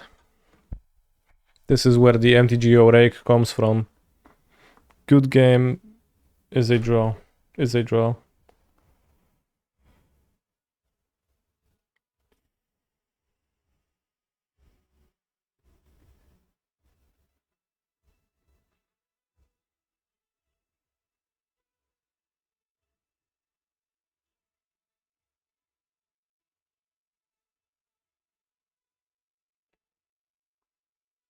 Canister 1-2. Come on, that's slander.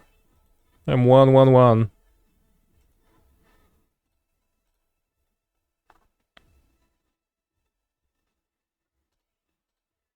Try mull this. Probably keep this. Put back mirror pool. Holy guacamole, I love drawing Cassie Wolfran.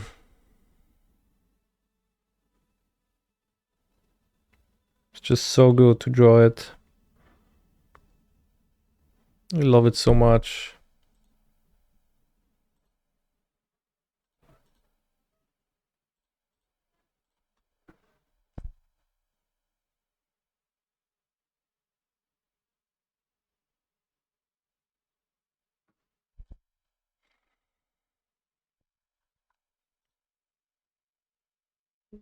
I should set a price for a person who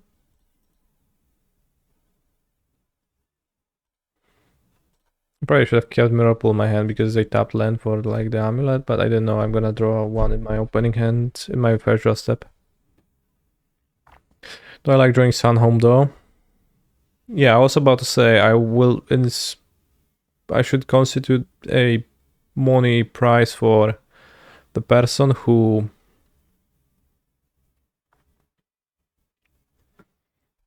is going to find a way to cut Cassie Wolfran while still maintaining the double amulet kill.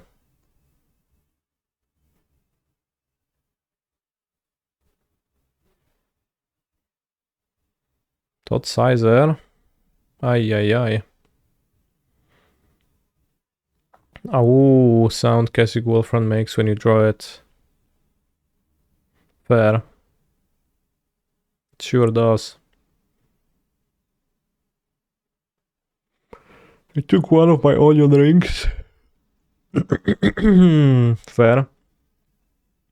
Perhaps they want to cast it with Doughty.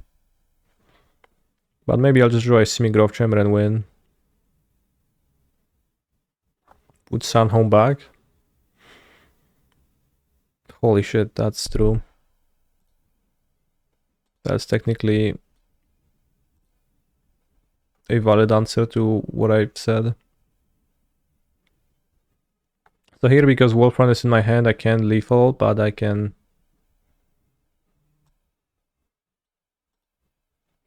just win anyways, like next turn.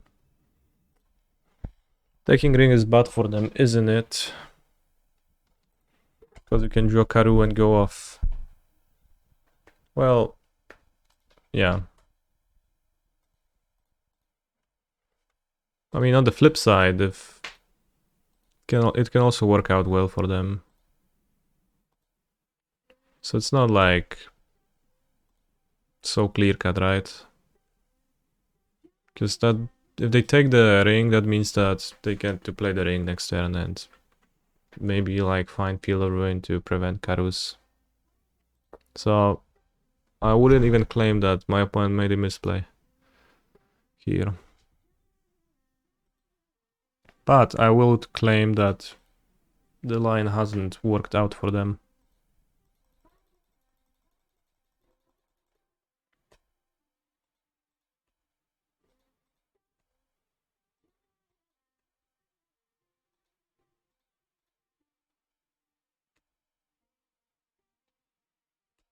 As I said, I cannot literally kill my opponent, but I think I will be the winner of this match, if I might take a guess.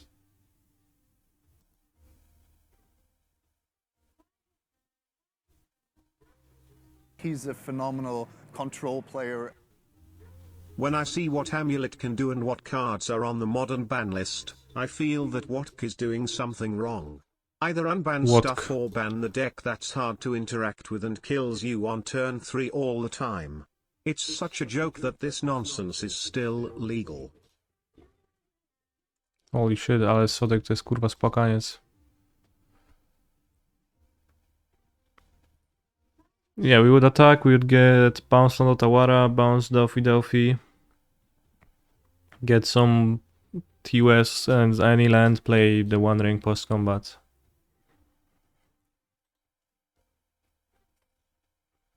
Exactly, Happiness LTD gets it. I think Crash the Week is solid against my opponent's deck, honestly.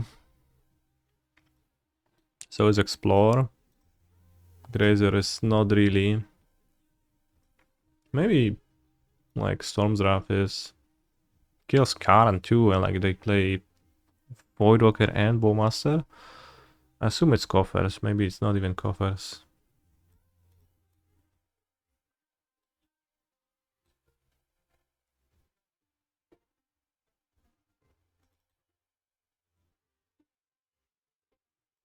We got 61, so we draw basics less often.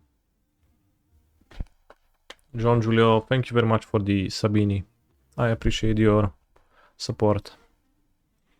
Instantly, I draw double basic against the what seems like a Field of Ruin deck. I'll take the liberty to mulligan this hand and keep this one instead, which is much better, especially after I put Forest on the bottom of my deck.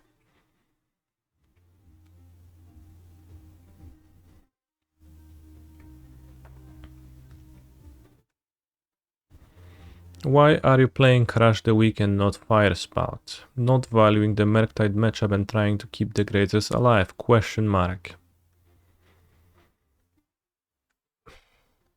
Well, I guess I value the Murktide matchup, but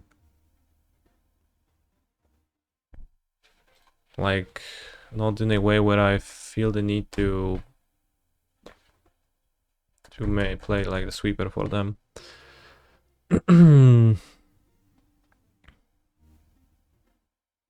Crash the Week matches up well against...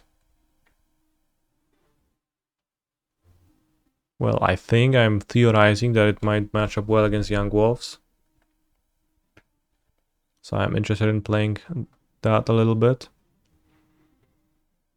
And I'm interested in using it to kill Magus of the Moon out of Scam, which it's better at than Firespout.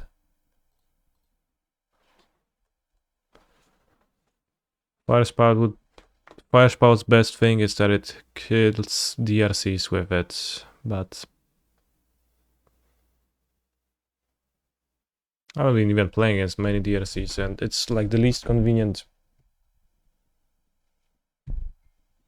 overall way to account for stuff. Holy shit, it's Dirac. Yeah, Firespout is not a card I want to board against Zoo.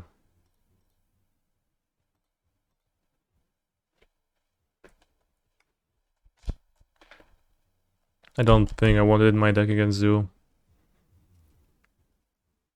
Sometimes I board some of the sweepers, they're just not particularly good because they never sweep everything.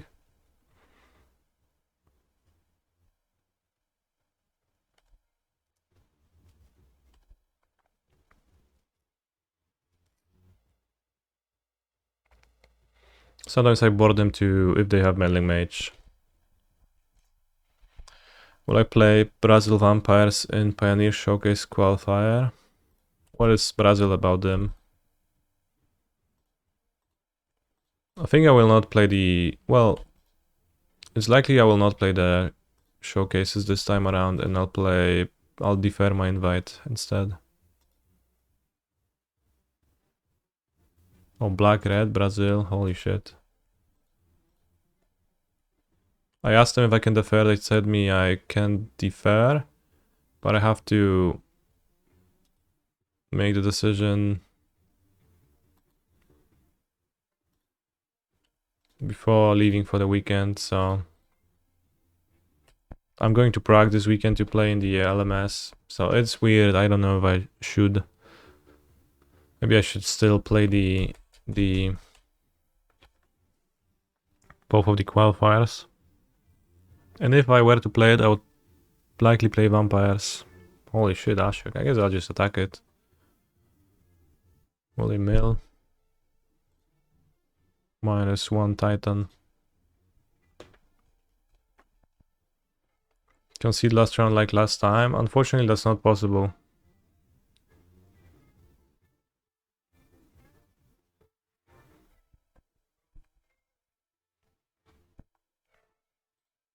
What can I get? Wait, what? Oh, it's mills and then exiles, so they actually get the cards. Holy shit. They let you defer, there is little reason not to do it. Well, the reason is that, like, Prague is essentially like an RCQ for Amsterdam, and so is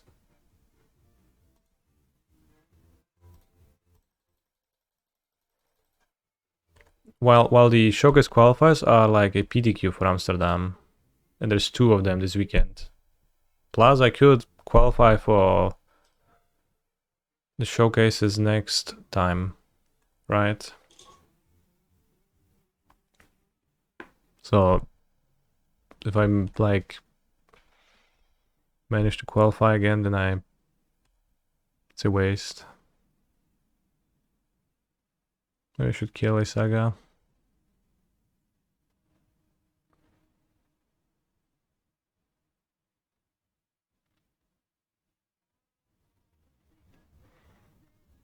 So we have a car or 4, or potentially 5 people going from Poznan to Prague, which I'm also the driver of, so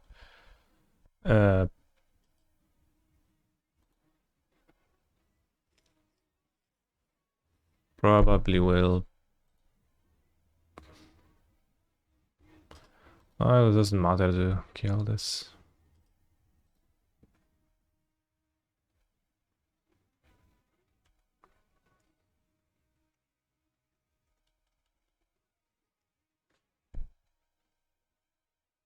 I was laughing at the Voirocker, but suddenly they are the one who's laughing.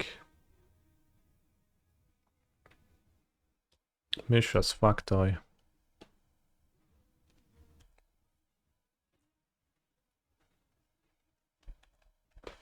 Guess I can maybe live an extra turn if I don't actually discard the Boseju.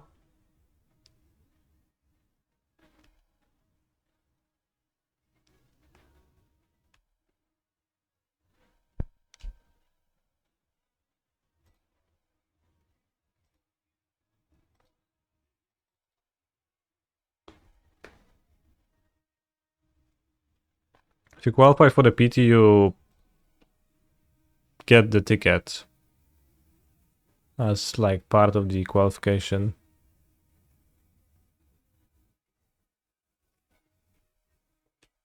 I guess if they have Neil for Boseju, I need to proactively use it.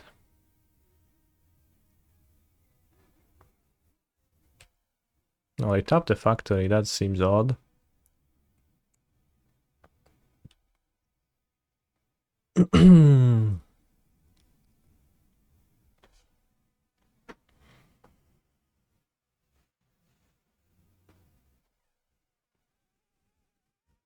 Shadow Spear. Okay.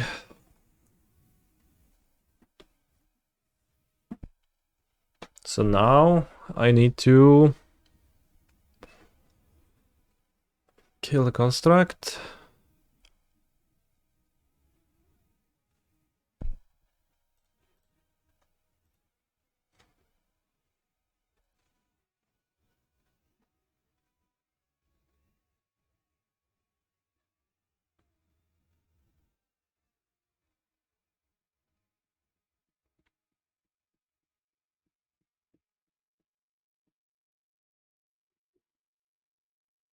Now the rack, which doesn't do anything.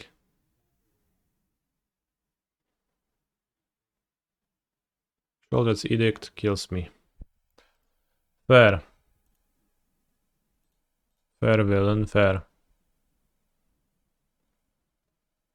Kind of surprised by that interaction, but I guess it is how it works, right? Because Ashik says mill, then exile graveyard. So it actually does put the cards into the graveyard, but then exiles it as a part of the same effect, but Voidwalker exiles them first with its replacement effect.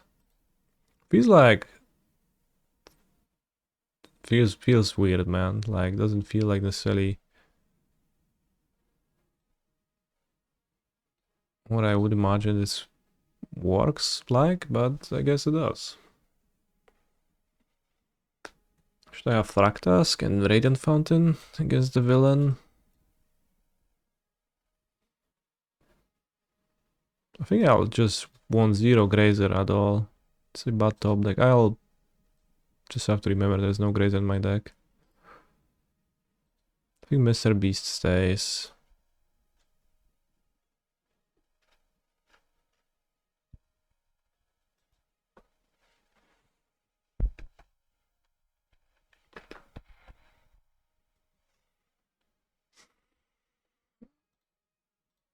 Yeah, it is like what? It is the same case, essentially.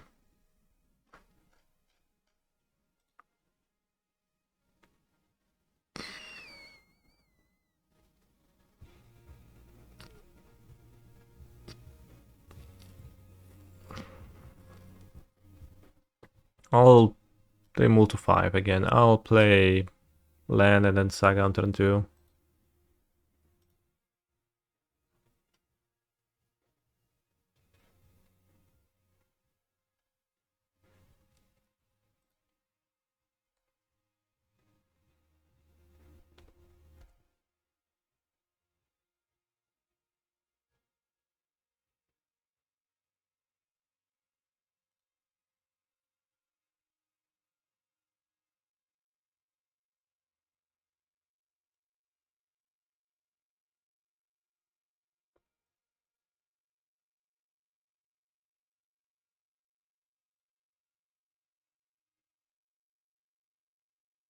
They discarded Dryad.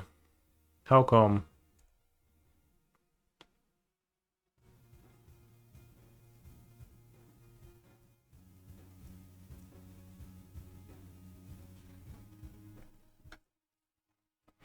So I have to say that Storm's Wrath's slightly ambitious cost has been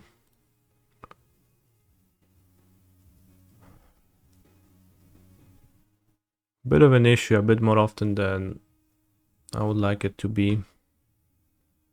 I am only playing one Ent right now. I probably should play only one Storm's Wrath. Or not at all. There is no Rhinos. There is Yawgmoth, where I don't hate it. I do hate this guy though, fucking Ashiok.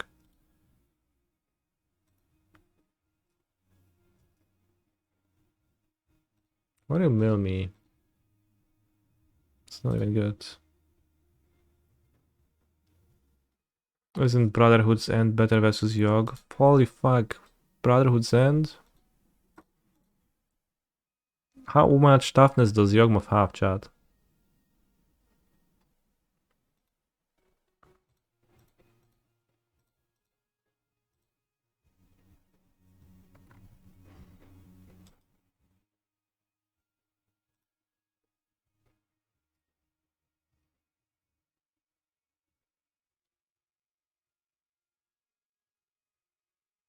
Hmm.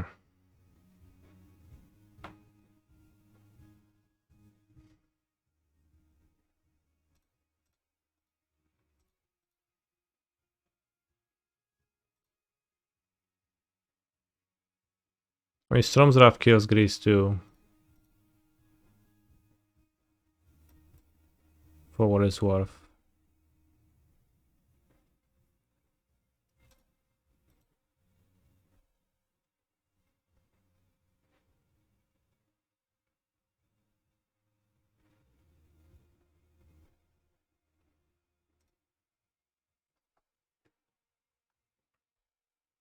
But I think, you know, if you were to rate sweepers against Yawgmoth, best ones are gonna be Crush the Weak and Storm's Wrath.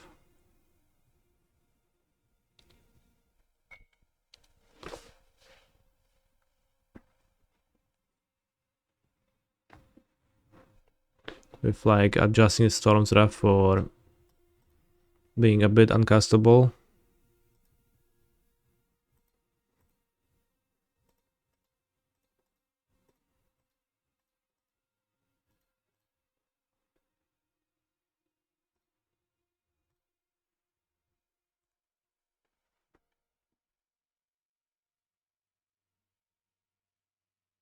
Foretelling mid combat with Titan is cool. Yeah, I guess you can do that, but probably doesn't matter.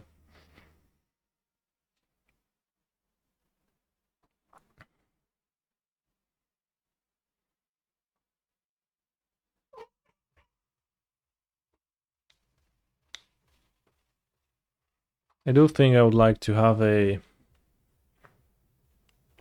removal spell that kills actual Yawgmoth if I'm going to board some disruptive artifacts against Yawgmoth like Cage. So there is that.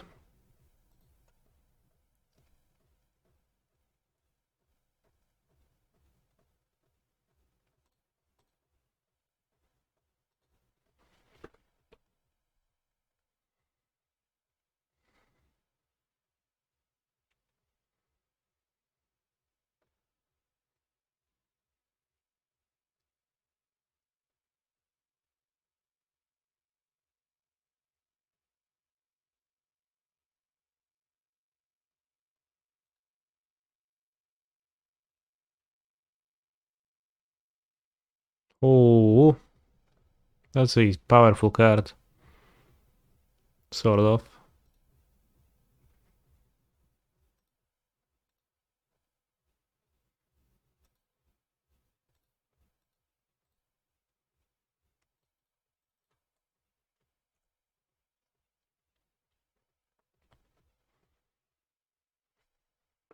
It's actually really good in this spot.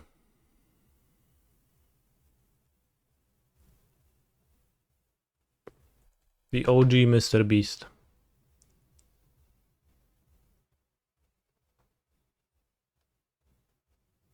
Liliana of the Veil. Holy shit, this Storm's Wrath is gonna be the best ever.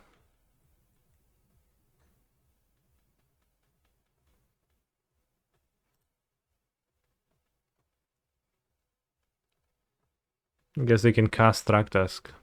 That would make the Storm's Wrath not the best ever because Traktask is gonna live.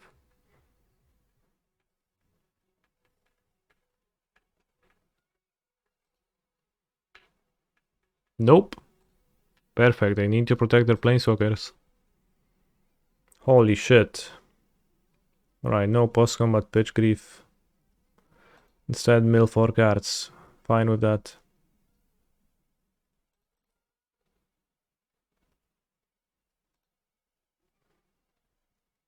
I play Boseyo. I produce red mana. I produce red mana. I play Storm's Wrath.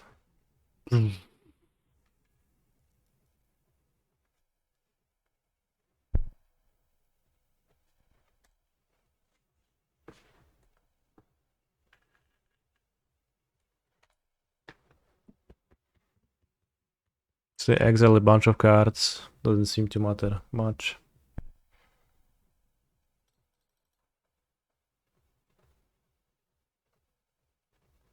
Escape to the Wilds has failed to perform much that was impressive.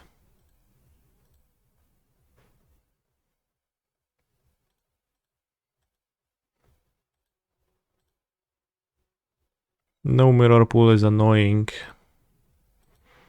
I think it's irrelevant, more so than annoying. But fair. I guess no reason why it couldn't be both.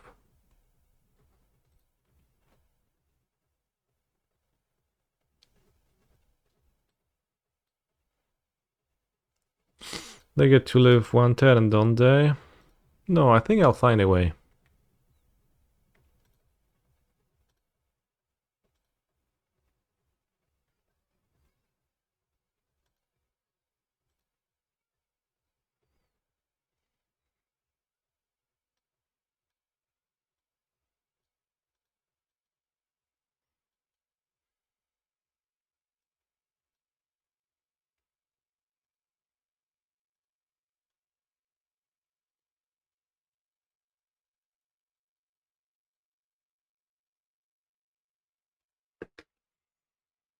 Well, the villain could stop me from winning this turn by...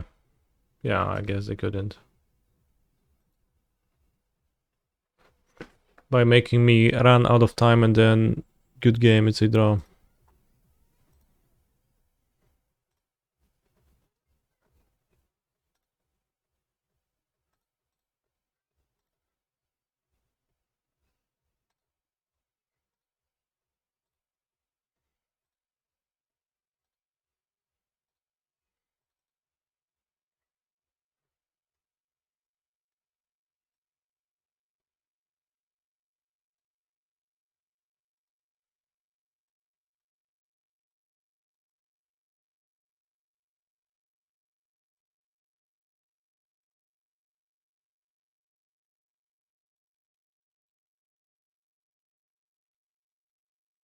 "12 minutes Colossus, let's go." Holy guacamole. I think I've had enough of that for today. I will in fact skip that in favor of...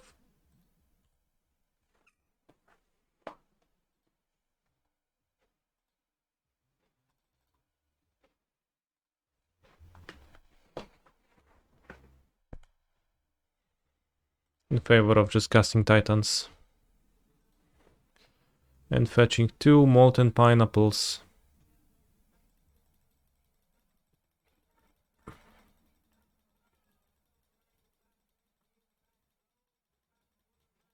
He's a phenomenal control player. Canister wins the match.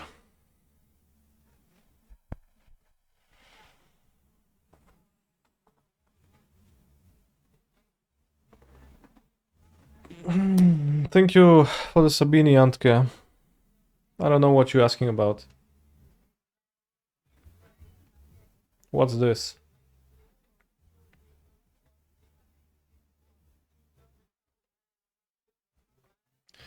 No, he can just play 2 Titans, fetch Valakuts and Hanwar and win. Well, I needed to get another Dryad into play, too. So I cast, mana, positive, escape into the wilds to find it.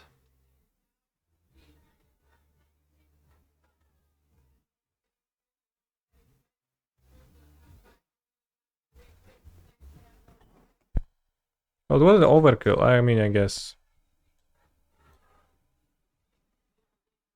I mean, I can... Well, either escape or Titan for TUS for Dryad.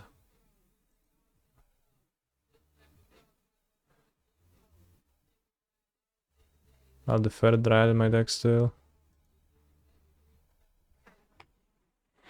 I don't watch Canister, just comment every now and then for a quick shitpost. Bye. Thanks for help me Thank you for improving subbing my then. skills on Titan. Well, I had the Dryad, but the Dryad got killed by a removal spell. My villain put up some minimal resistance, which required me to click on a few more cards. So, I would not call that overkill to kill.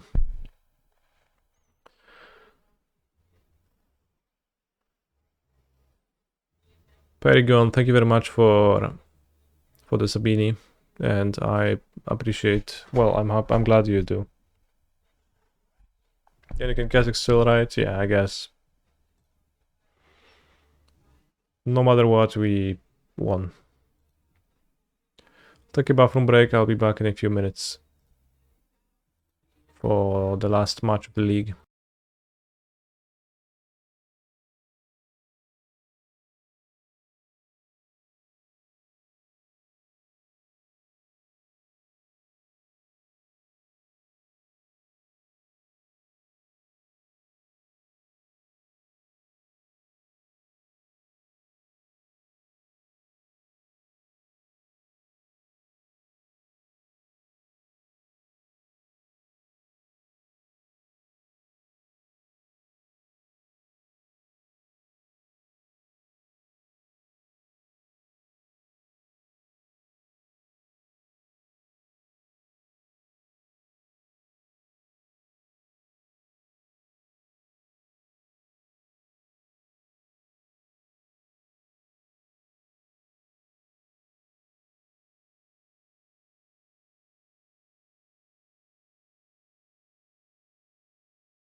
Let's get that free 2 bread.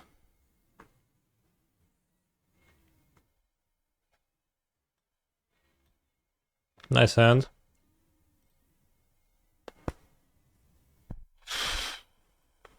With my single pact.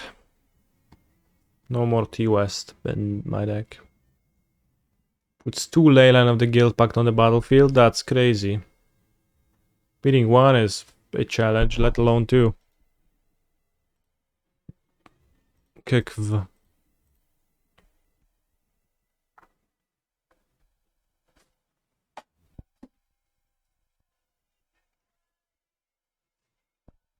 Black mana.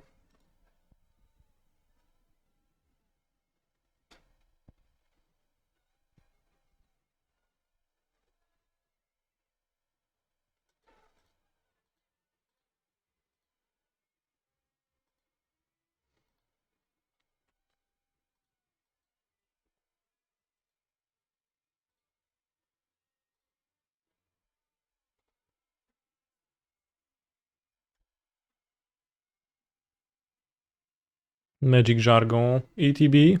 Holy shit, what a question. Jargon. Scion of Draco number 2. This is now serious business. Now just E. That's funny.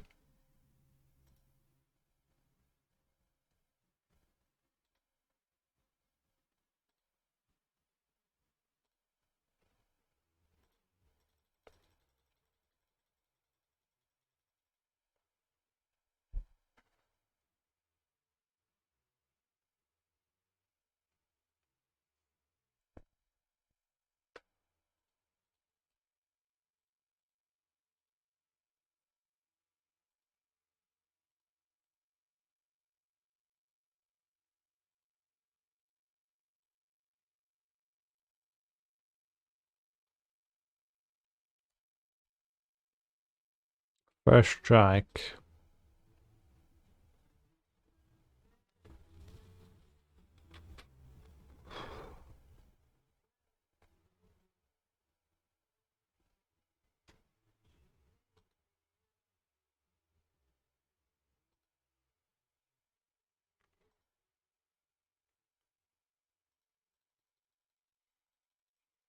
Chat, first strike implies the existence of second strike.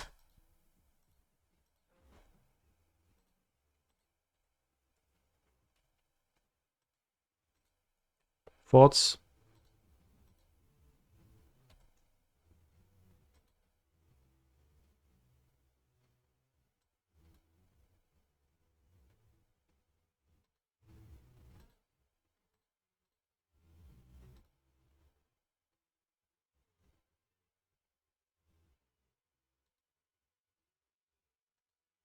Yeah, second strike being regular combat, indeed.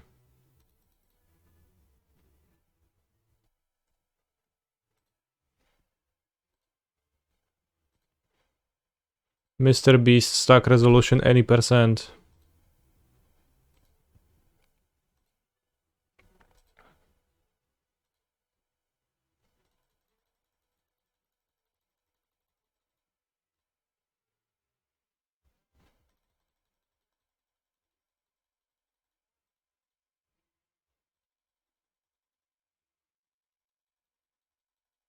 This is triple amulet. It's going to be much quicker than the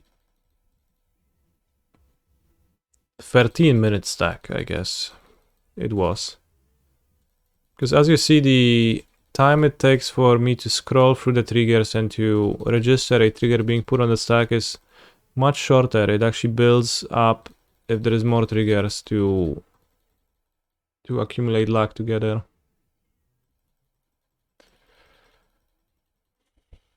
Can you just play with a larger monitor so that you don't have to scroll these stacks? I could. The issue is that I don't have a bigger monitor than the one I currently have, so it's not enough of a prompt to make me acquire one. I don't know how big it is.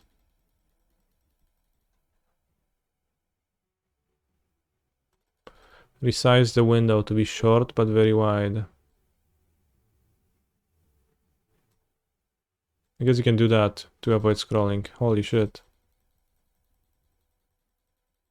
Genius.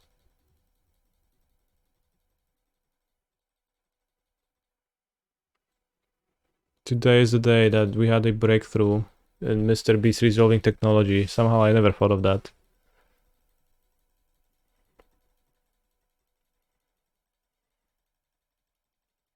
Still, we have to scroll here, but I mean, you could make it smaller. Nope, that's the minimal size.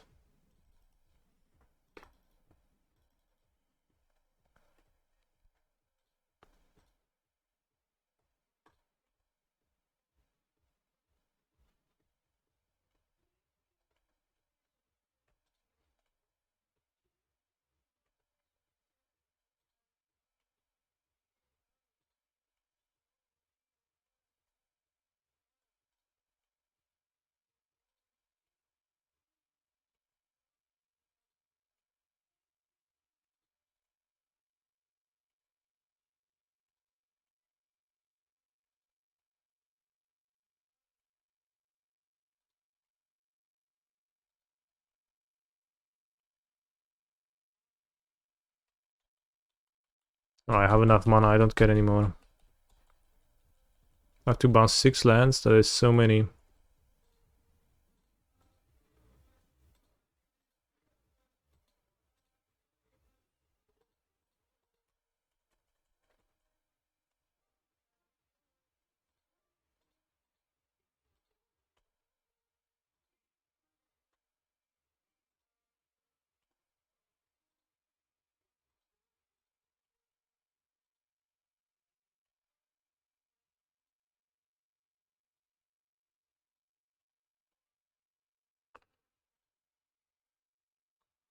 They have played 39 seconds, it is clearly enough.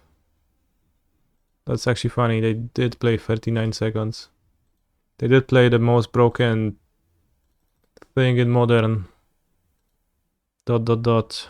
Twice.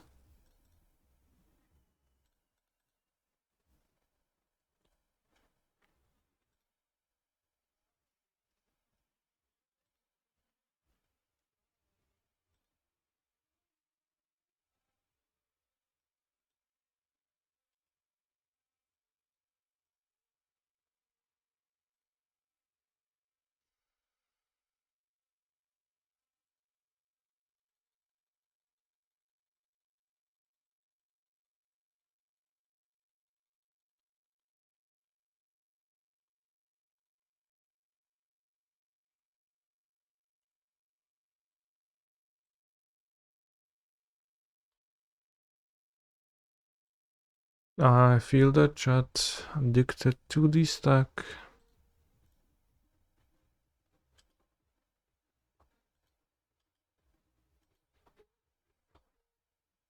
Turn 0 Leyline, the new turn 1 Ragavan.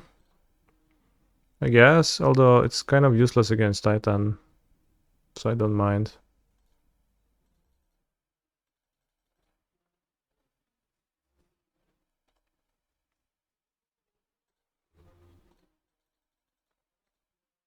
New card.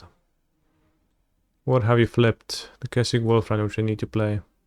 Well, need. Need is a strong word.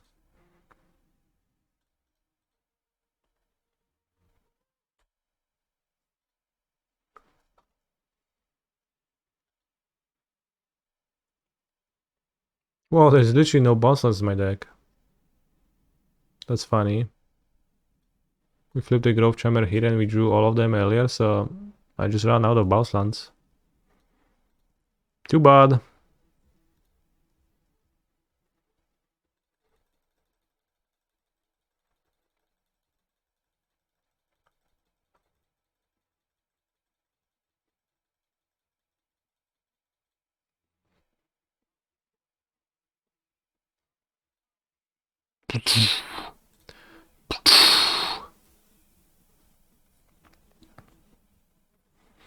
What do you imagine when you are triggering Balakut?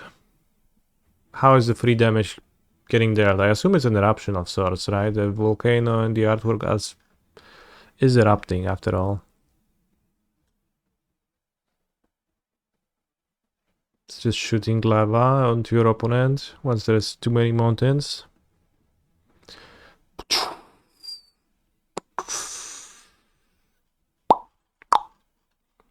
They played 2 blue lands and 2 Scion of Dracos. Let's assume it's the counterspell bullied.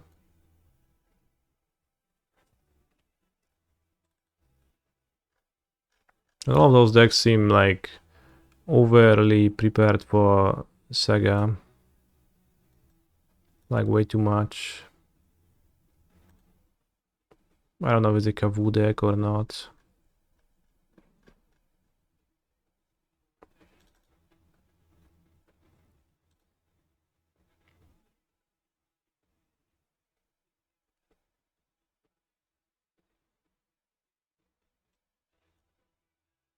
Let's submit like that.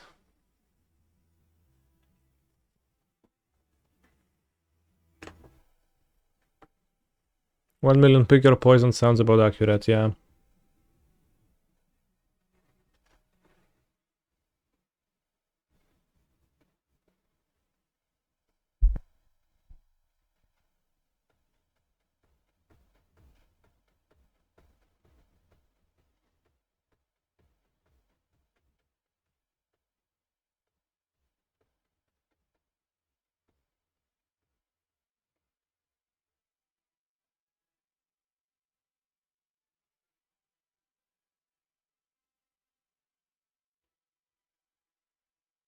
Great hand.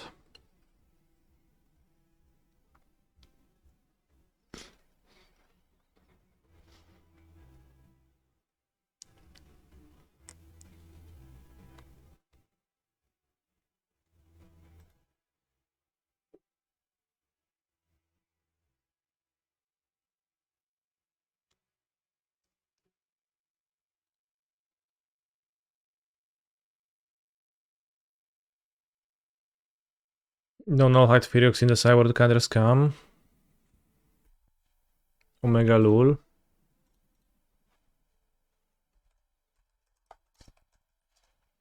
You succeeded. And making me pull up null-height Ferox and reading it again.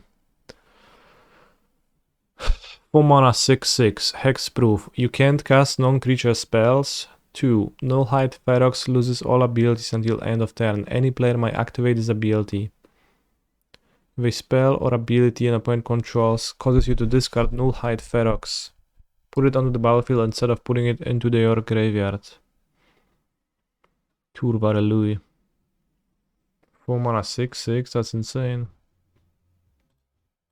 Was it played in standard at all? I don't remember.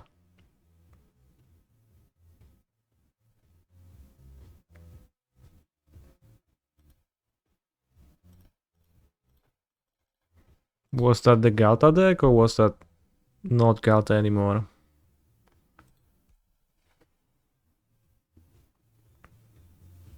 There was a Galta Heart of Kiran like Stompy deck.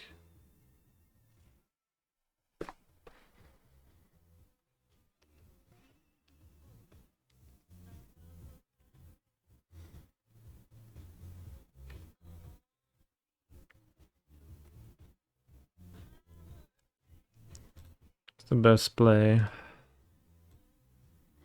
I think I like this kind of like hedges around stuff a little bit.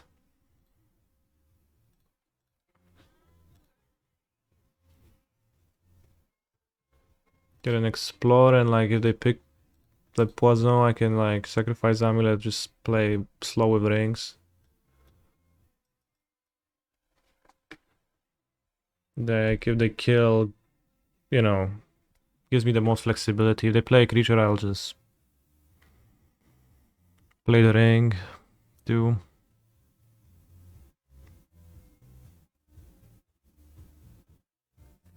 Okay, I guess we just win.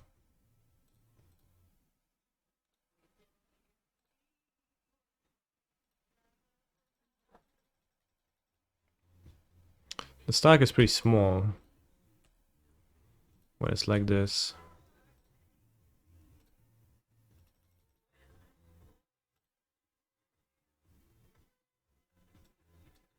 Pretty inconvenient.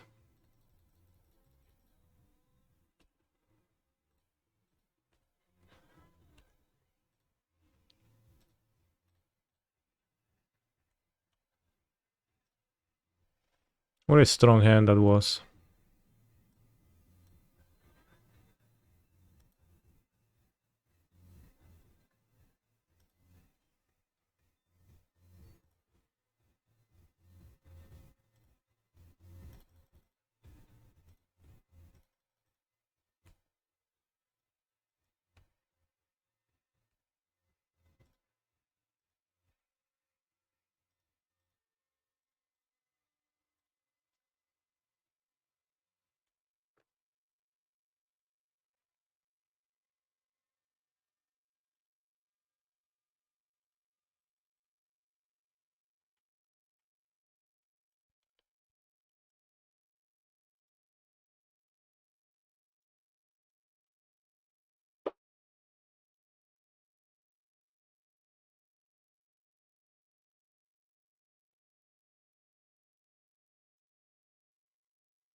Ouch. Oj, to full cool.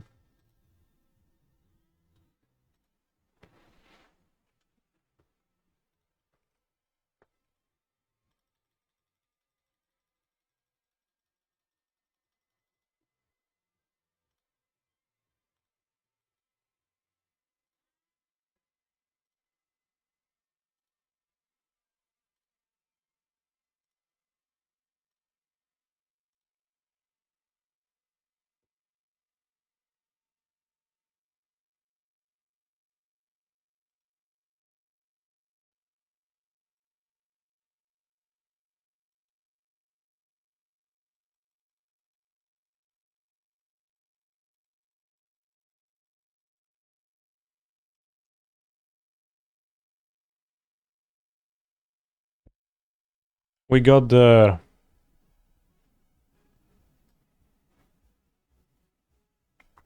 first Season 2 Champions Showcase qualifier point attained.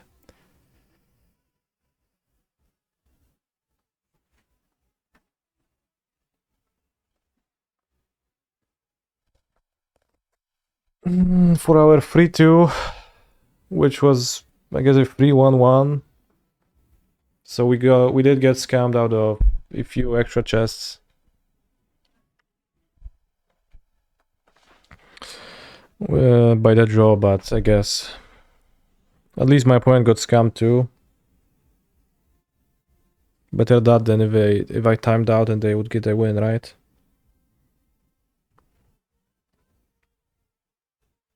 The one loss was Red-White Convoke, round 1. So, what can I say about Escape to the Wilds? Not much yet.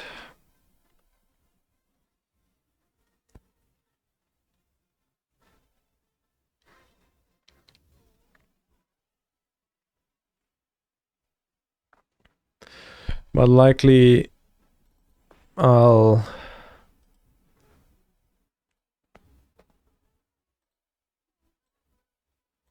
play like this.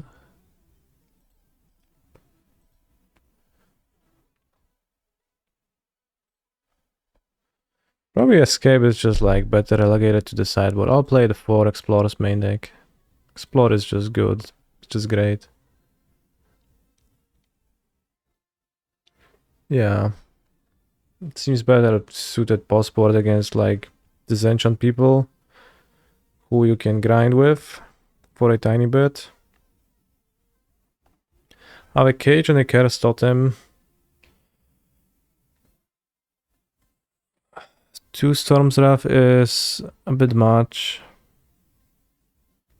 with the lack of red sources, but it's strong when it works, so maybe there's gonna be some like offshoot Rhino people to kill, so let's keep it.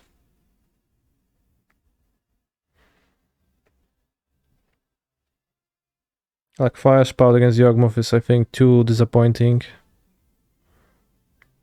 Like a bit too weak.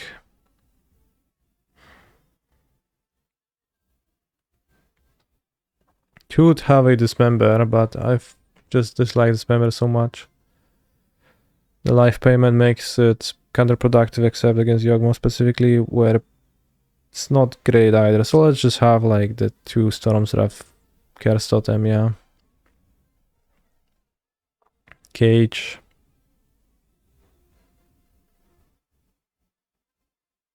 Gonna board into Escape to the Wilds and Cage. And Curse Totem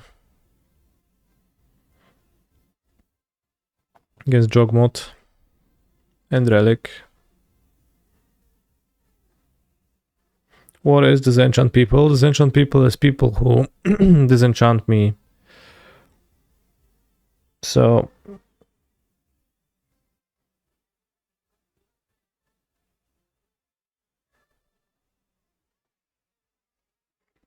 like someone who plays a Force of Vigor would be a Disenchant person.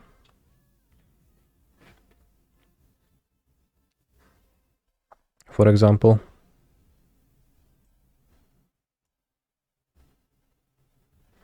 Glad I'm not one of them. Yeah, you should be glad.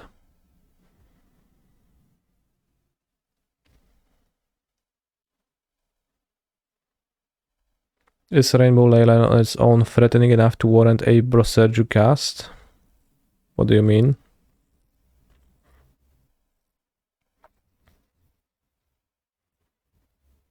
Like, if you play a game against one of the Rainbow decks and they just play open with a Leyline, do I want to turn to Broserju it? No, I don't. It's kind of like, it doesn't really do anything, right? Against Titan. If they play Sign of Draco on turn 2, then it does a little bit, but not much. So sometimes you will end up killing the Leyline during the Titan attack, so that your opponent doesn't get a profitable block with Scions. But besides that, you ignore.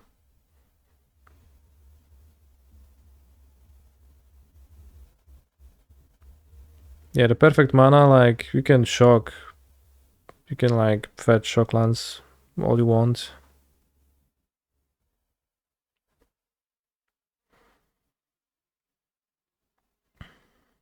Against Titan, it doesn't matter.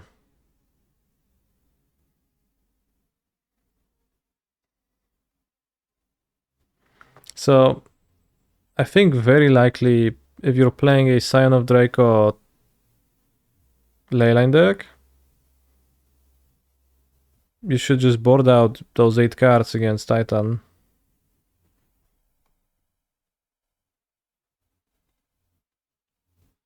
Because they are just bad.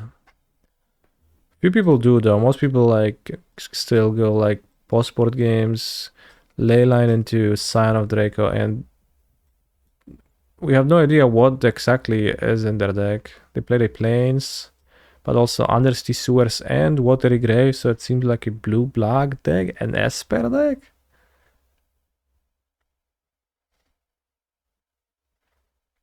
But I don't know what's the theme, like what's the general thing.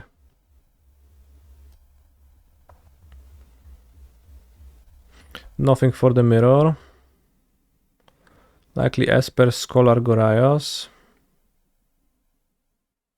What's Scholar? The Steam Core Scholar? Sure, like that deck assuredly should just board out Sign of Draco. What else does it have to board out, right? I've seen that deck around.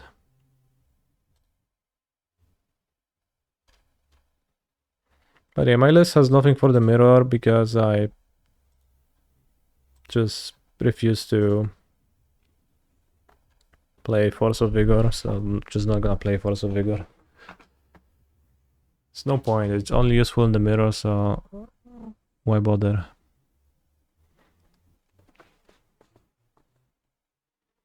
Also Titan is an uncommon deck, so it's like useful against a very low meta share.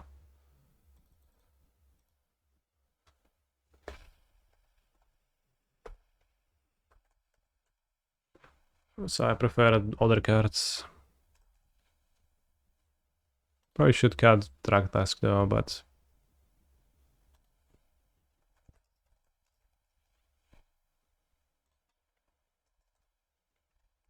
I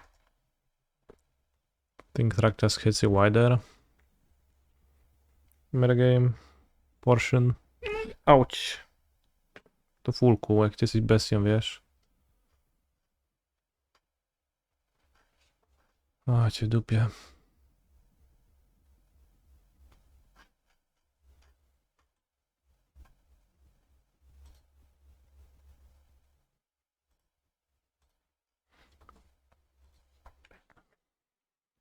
Because it's Titan Spring. I expect to play the mirror less than once in Prague.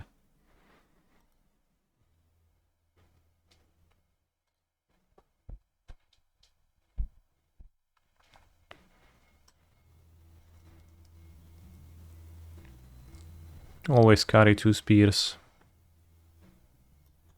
By the way. For which matchups is Track Task exactly? Against Zoo. I'll board him against Scam too, I think it's not too bad to have in a matchup like that, and perhaps I would board it against Rhinos, and perhaps I would board it against Murktide, but probably it's not too good against Murktide.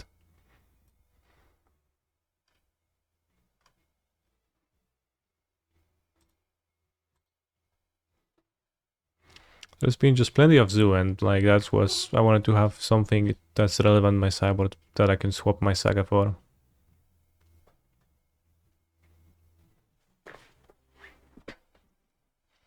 I tried the Green Sun already.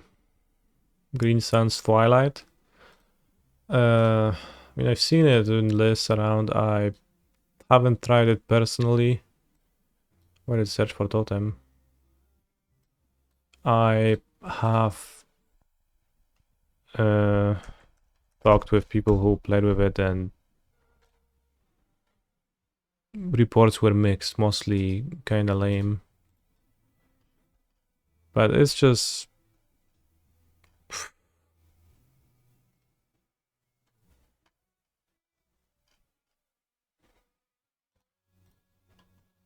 it's a low hit rate. Like, Escape the Wilds revealed 5 lands a good amount of time.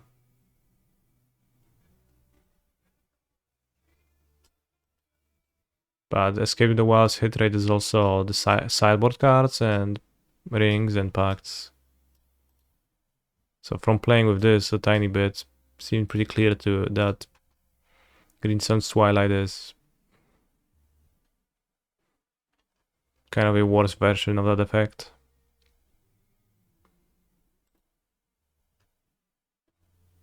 So not excited about that card.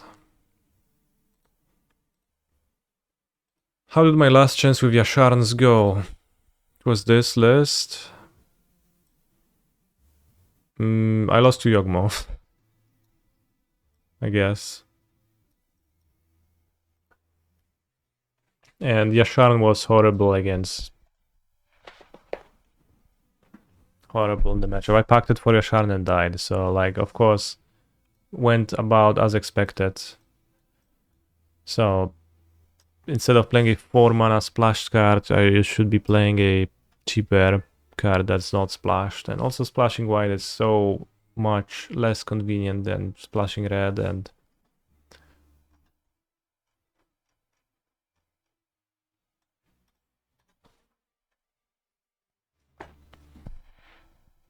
yeah, the greased like is an issue. If you packed for it, then your opponent has, you know, just pacting for a hate bear is just a terrible plan all around, because it gives your opponent like ample time to set up in a way where they can blow you out. The way my particular game went is that I packed it for Yasharn. I played Yasharn on turn 5 using Mycosynth Gardens. I fetch my second forest from my deck. And then my opponent casts Assassin's Trophy on it immediately.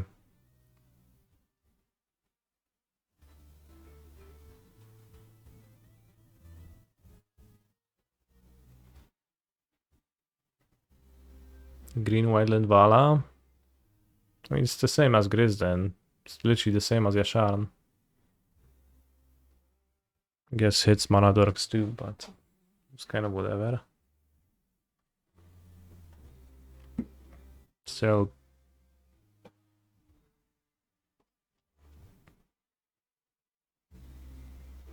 Like, I have to imagine that Grizz mostly gets access by getting corded. But yeah, that my LCQ with the Yasharns in the sideboard was there to prove to myself that just to try them, like, it's and see how good are they. I expected them to stink, and they stank. So anytime anybody posts anything about Yasharn on the internet, I'll just ignore it.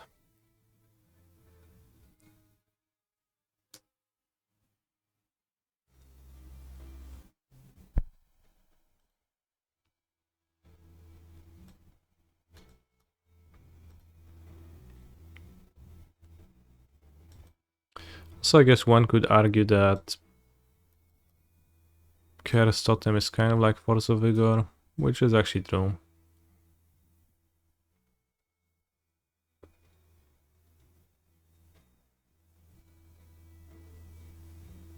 To an extent.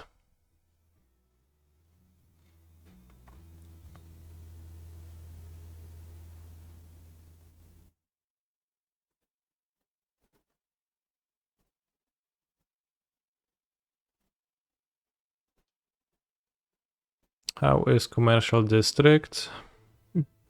It's fine. I will play it over Stomping Ground now. It's proven its usefulness over Stomping Ground.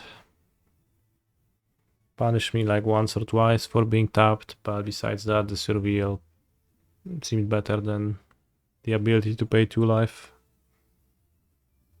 Is there any good blue sideboard card?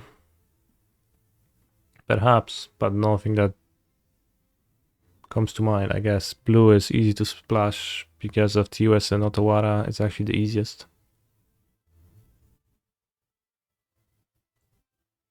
Have the most sources.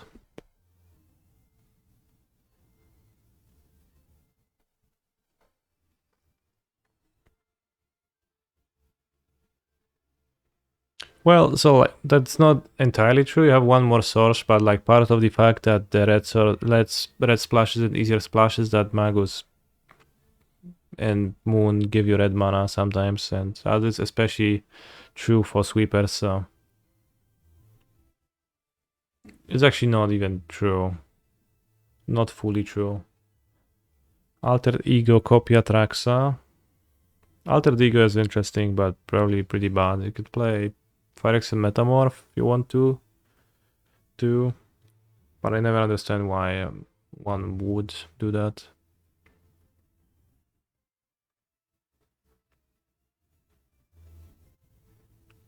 Hydrate Krasis, holy shit. That used to be a banger. Tony Scapone used to play Ravenform in Legacy as a generic answer to anything. Should that name invoke respect?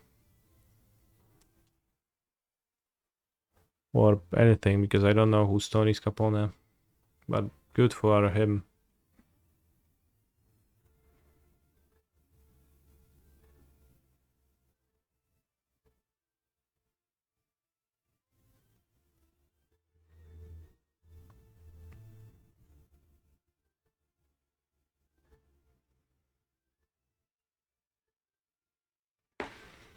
Tony is cool.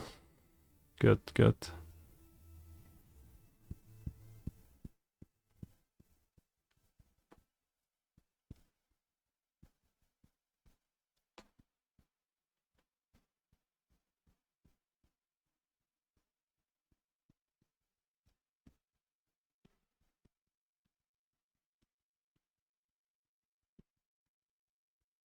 Rosja rozdaje karty baby in real life.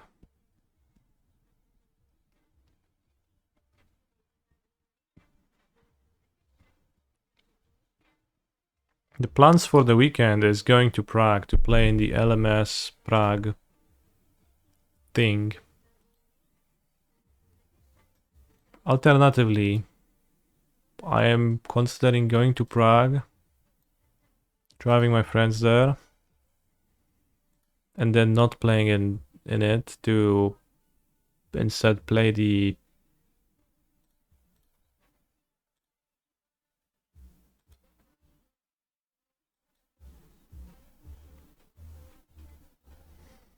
showcase qualifiers on my laptop.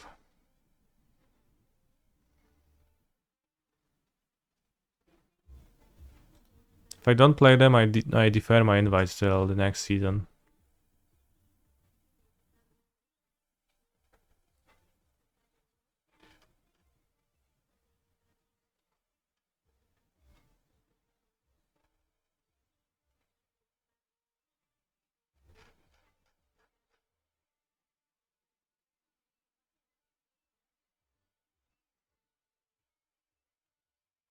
Holy shit, will Shakomako get to request a song?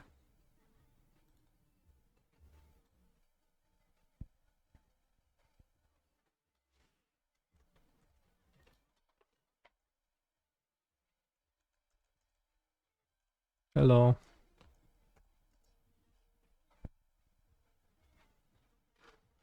Bot broken, seems like.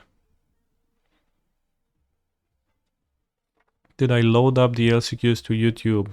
No, I did not record them.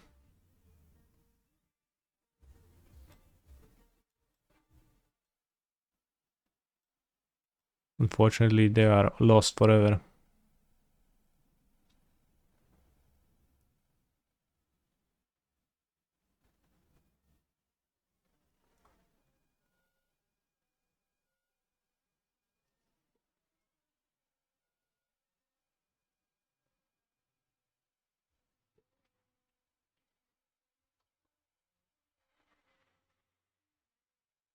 Hmm.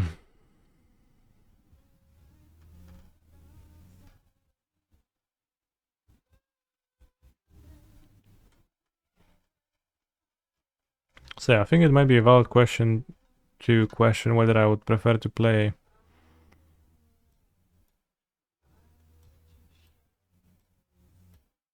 Force of Vigor or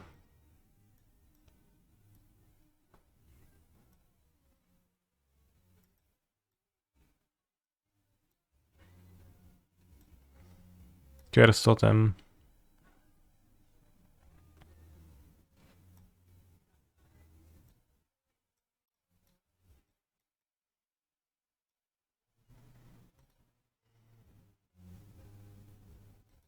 It's way too much to play the Totem, I can't fit it in.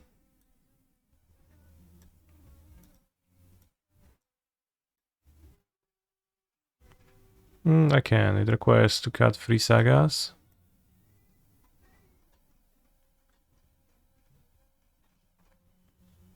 Three or four sagas.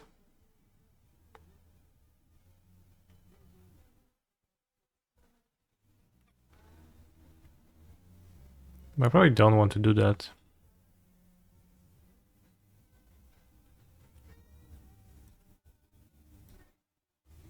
Like the end to splash with the Wrath. Can also skip that.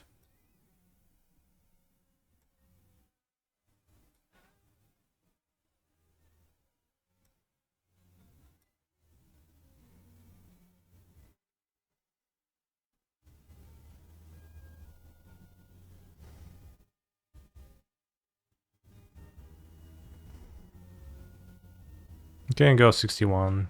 It's Yawgmoth. Grazer is pretty bad post-board. With 4 explorers not needed to be in my deck. Pacting is pretty rough.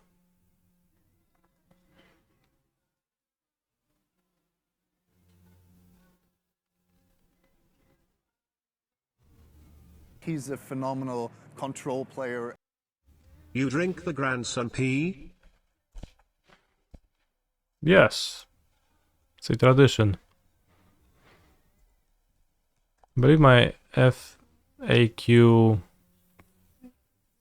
which cannot be accessed right now because the bot died, does contain the answer as to why I play Generous End, but it fetches commercial district or forests. It's useful.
Any more Amuleto today? I will not be playing anymore. We also got the, like, relic.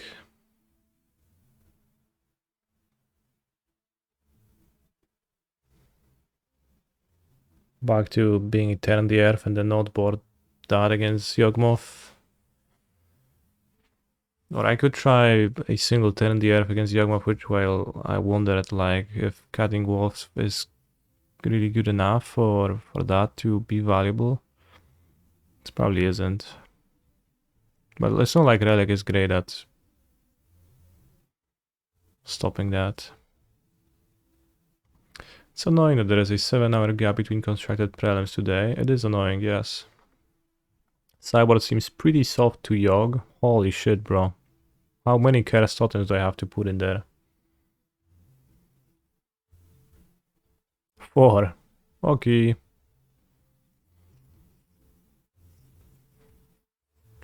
I'm not doing that.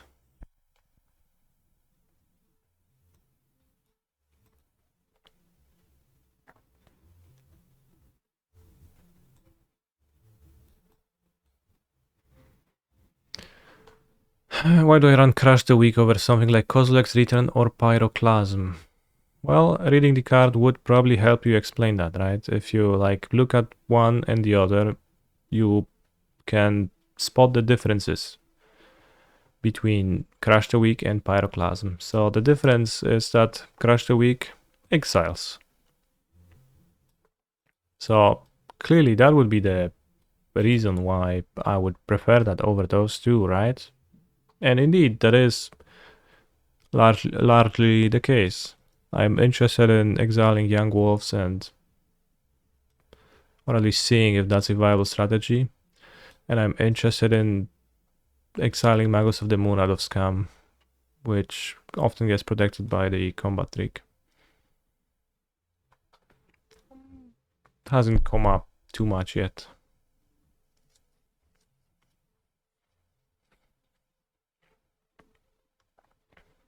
Yeah, Son of Eric is fine, but I think Cage is preferred now for me. And I really like the Cage is that the Cage is like a 1-mana artifact, so the Guardians can copy it.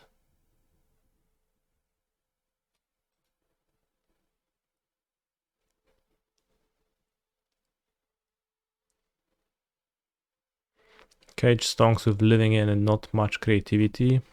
I mean, Cage just has nothing to do with creativity existing or not.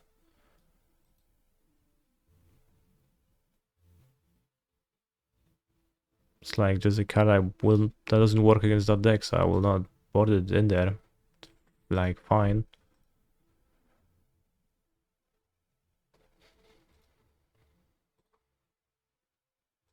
Also, the Fortel ability seems better than being an instant speed Wrath anyways, with regards of Kozilek's return, but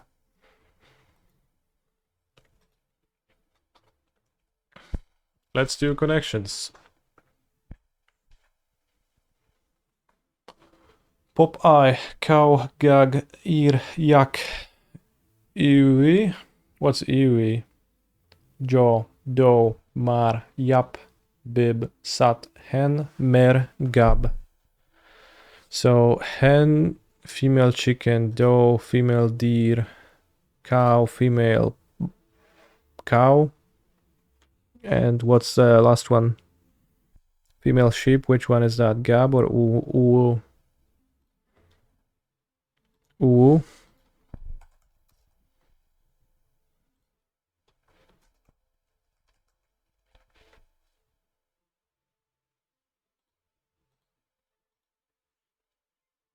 How do you pronounce it? Female animals. Alright, now it's time for male animals. Yak. Or what else? Jaw, ear, eye. Those are parts of the head. Or even the face. Jaw. Yeah. What else? Yak is an animal. Gag is like gag reflex, gag ball. Yap is to talk. Mar is, I don't know what's that. Bib, I don't know what's that. Sat is like past tense of sitting, but what else?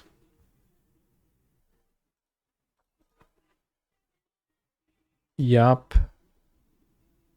Yak, gab, jaw, to talk. Chat informally, holy guacamole.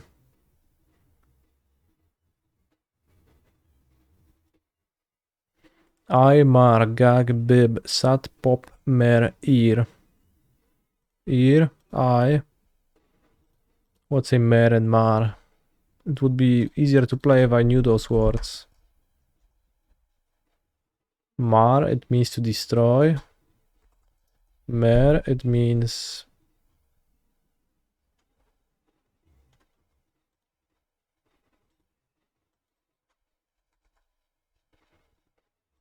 Mary just doesn't, like, Google Translate just doesn't translate that.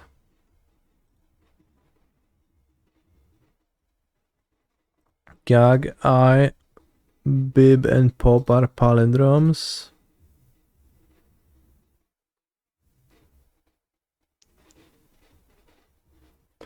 Mer is French for sea. Holy shit.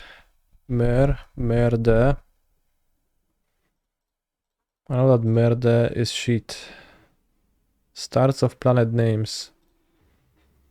Mars. Ear. Earth. Holy shit, that's tricky. Sat, Saturday, Saturn. Mercury and Mars.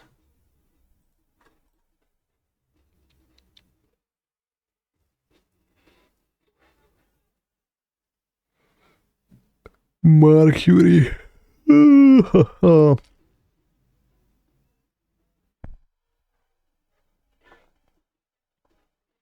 Crazy shit, bros.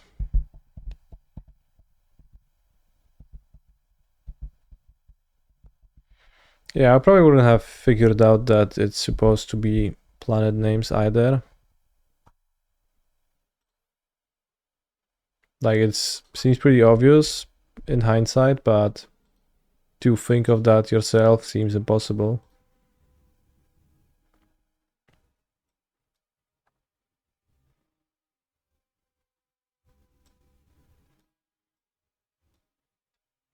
Metazoa. Guess any species to begin. Animals are multicellular eukaryotic organisms in the biological kingdom Animalia. With few exceptions, animals consume organic material, breathe oxygen, have myokits, and are able to move. What's a myokit? What was air? Earth. Can reproduce sexually and grow from a hollow sphere of cells, the blastula, during embryonic development. Anyone growing from a hollow sphere of cells, the blastula, in the chat?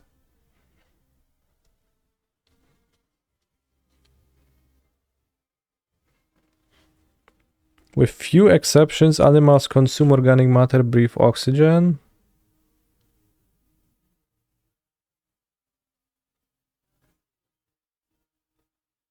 So animals that don't breathe oxygen or don't consume organic material or do not have myocytes or cannot reproduce sexually or cannot grow from a hollow sphere of cells, the blastula, during embryonic development. Right, let's say cattle. Yes. The answer in cattle have this in common. Bilateria is a large clade or infrakingdom of animals called bilaterians. Okej, bilateria są te... Jak się mówi? Bilateral.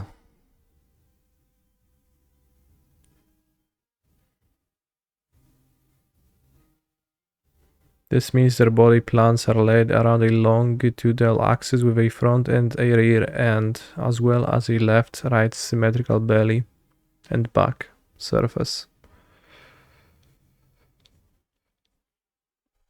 Show table.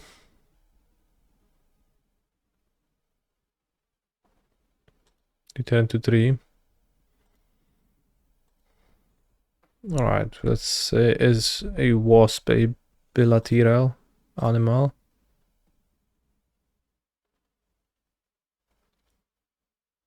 Neoptera is a classification group that includes most orders of the winged insects. So it's a winged insect. Specifically those that can flex their wings over their abdomens. In contrast with the more basal orders of winged insects, which are unable to flex their wings in this way. Flex their wings over their abdomens. I don't think a butterfly can flex their wings.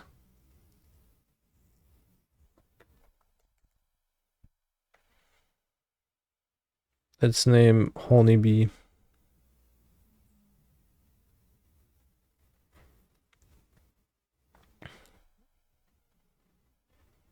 Okay, so it's different. Aculeatea is a subclade of Hymenoptera containing ants, bees, and stinging wasps.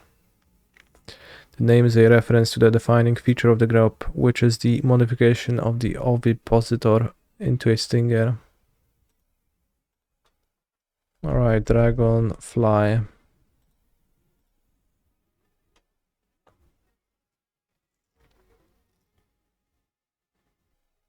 It's pros. Dragonfly is not even a Neoptera.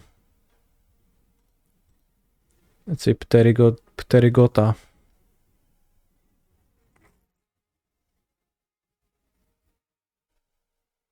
And the orders that are secondarily wingless.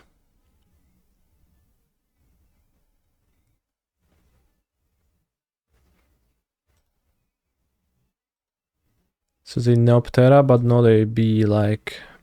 Not a bee ant stinging wasp. Okay, let's name fly. Housefly.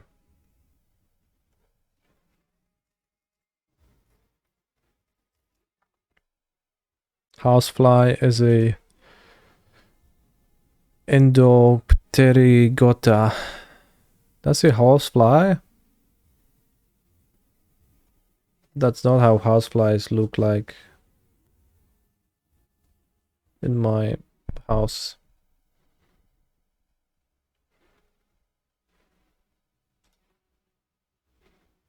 So it is a Neoptera, but not a housefly, and not a Endocledipdeta,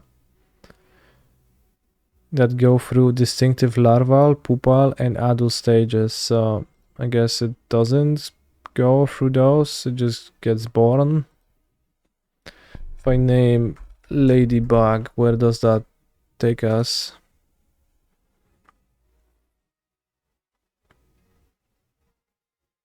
A ladybug is a Endilgoloptera. I do not recall a distinctive larval and pupal stage. Pupal.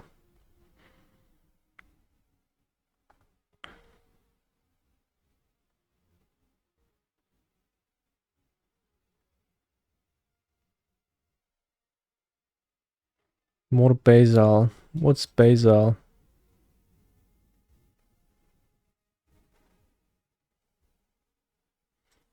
Cicada. But isn't cicada... No, that allegedly doesn't exist. I don't know how to spell it. Cockroach. Do cockroach have wings? They don't, right?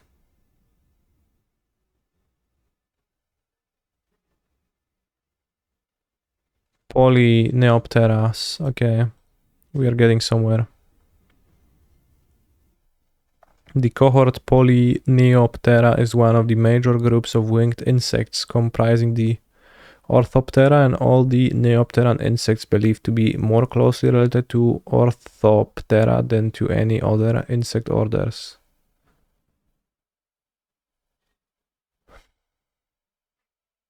Okay.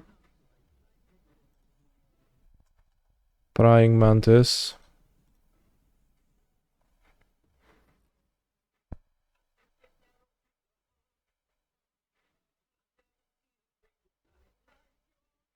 Praying mantis is also a Dictyoptera. Insect superorder that includes 2 extant orders of Poly blah blah blah blah. Blattodea and Mantodea. All modern Dictyoptera have short ovipositors and typically lay oothecate. What's that? Anyone laying oothecate?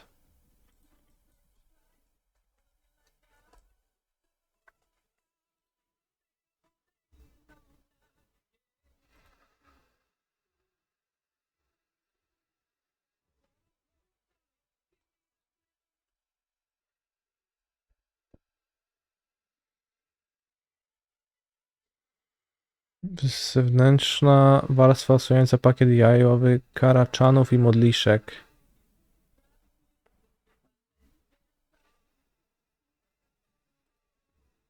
Interesting. Never heard of Ootheca.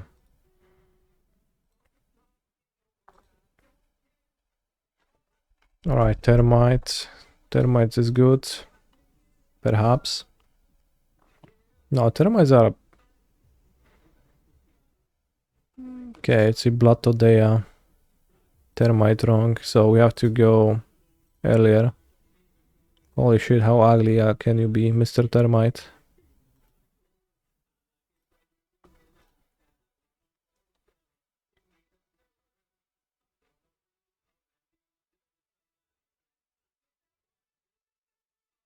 How do you call those animals? The ones with the claws on its ass.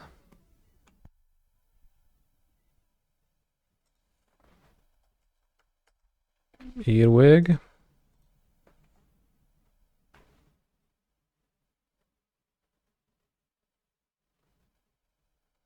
Okay, it's a Polyonoptera, but...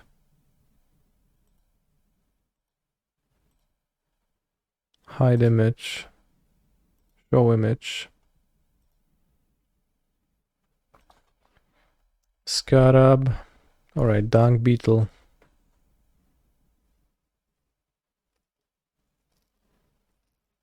Where's dung beetle? No, dung beetle is a ladybug friend.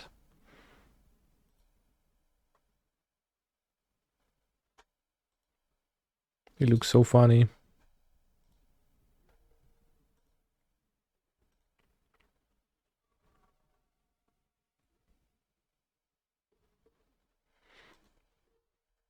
Grasshopper, any animal bugs specialists in the chat? We guessed it. It was actually a grasshopper.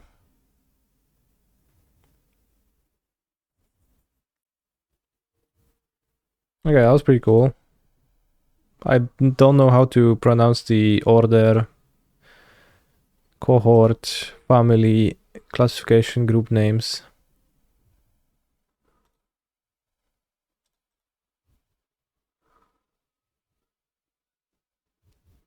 Animal. Bilateria.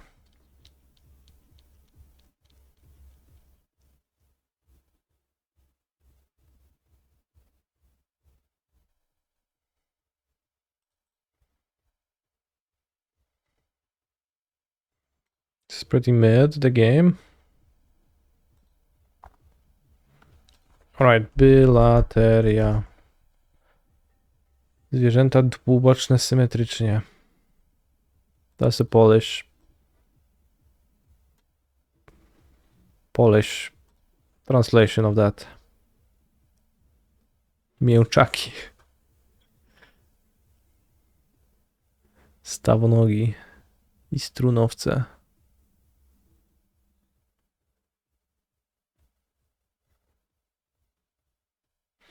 I can't say I care much between the distinction of bugs that can fold their wings over their abdomen and those that can't. Fair.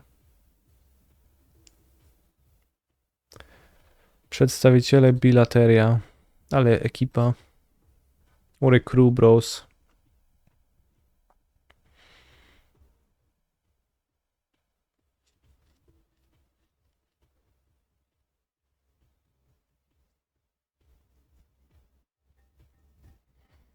There existing so many fun animals, different forms, is kind of crazy. Don't you think?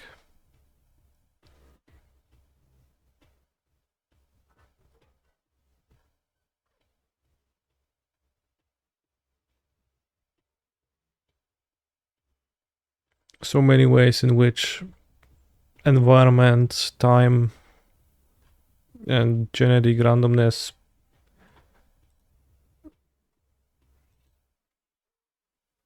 folded life into crazy shit.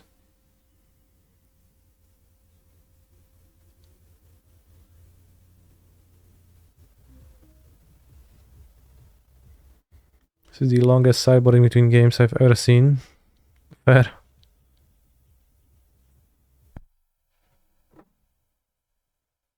Fair. Filogeneza bilateria nie została jeszcze wyjaśniona. Prawdopodobnie pochodzą od kolonijnych jamochłonów.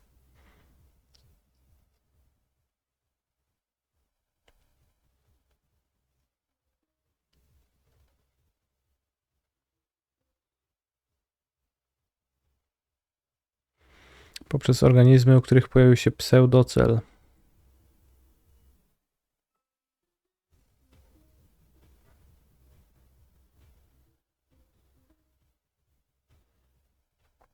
Alright, bros. Thank you for watching today. I hope you enjoyed the stream. Have you ever thought about how crazy it is that fruits taste so differently and distinct? No, never thought of that. I'll update the cyborg guide. Perhaps. With the Titan cards. And I'll be going to Prague this weekend, so no streams over the weekend. I hope you stay hydrated and have a good rest of the day. I'm sending you over to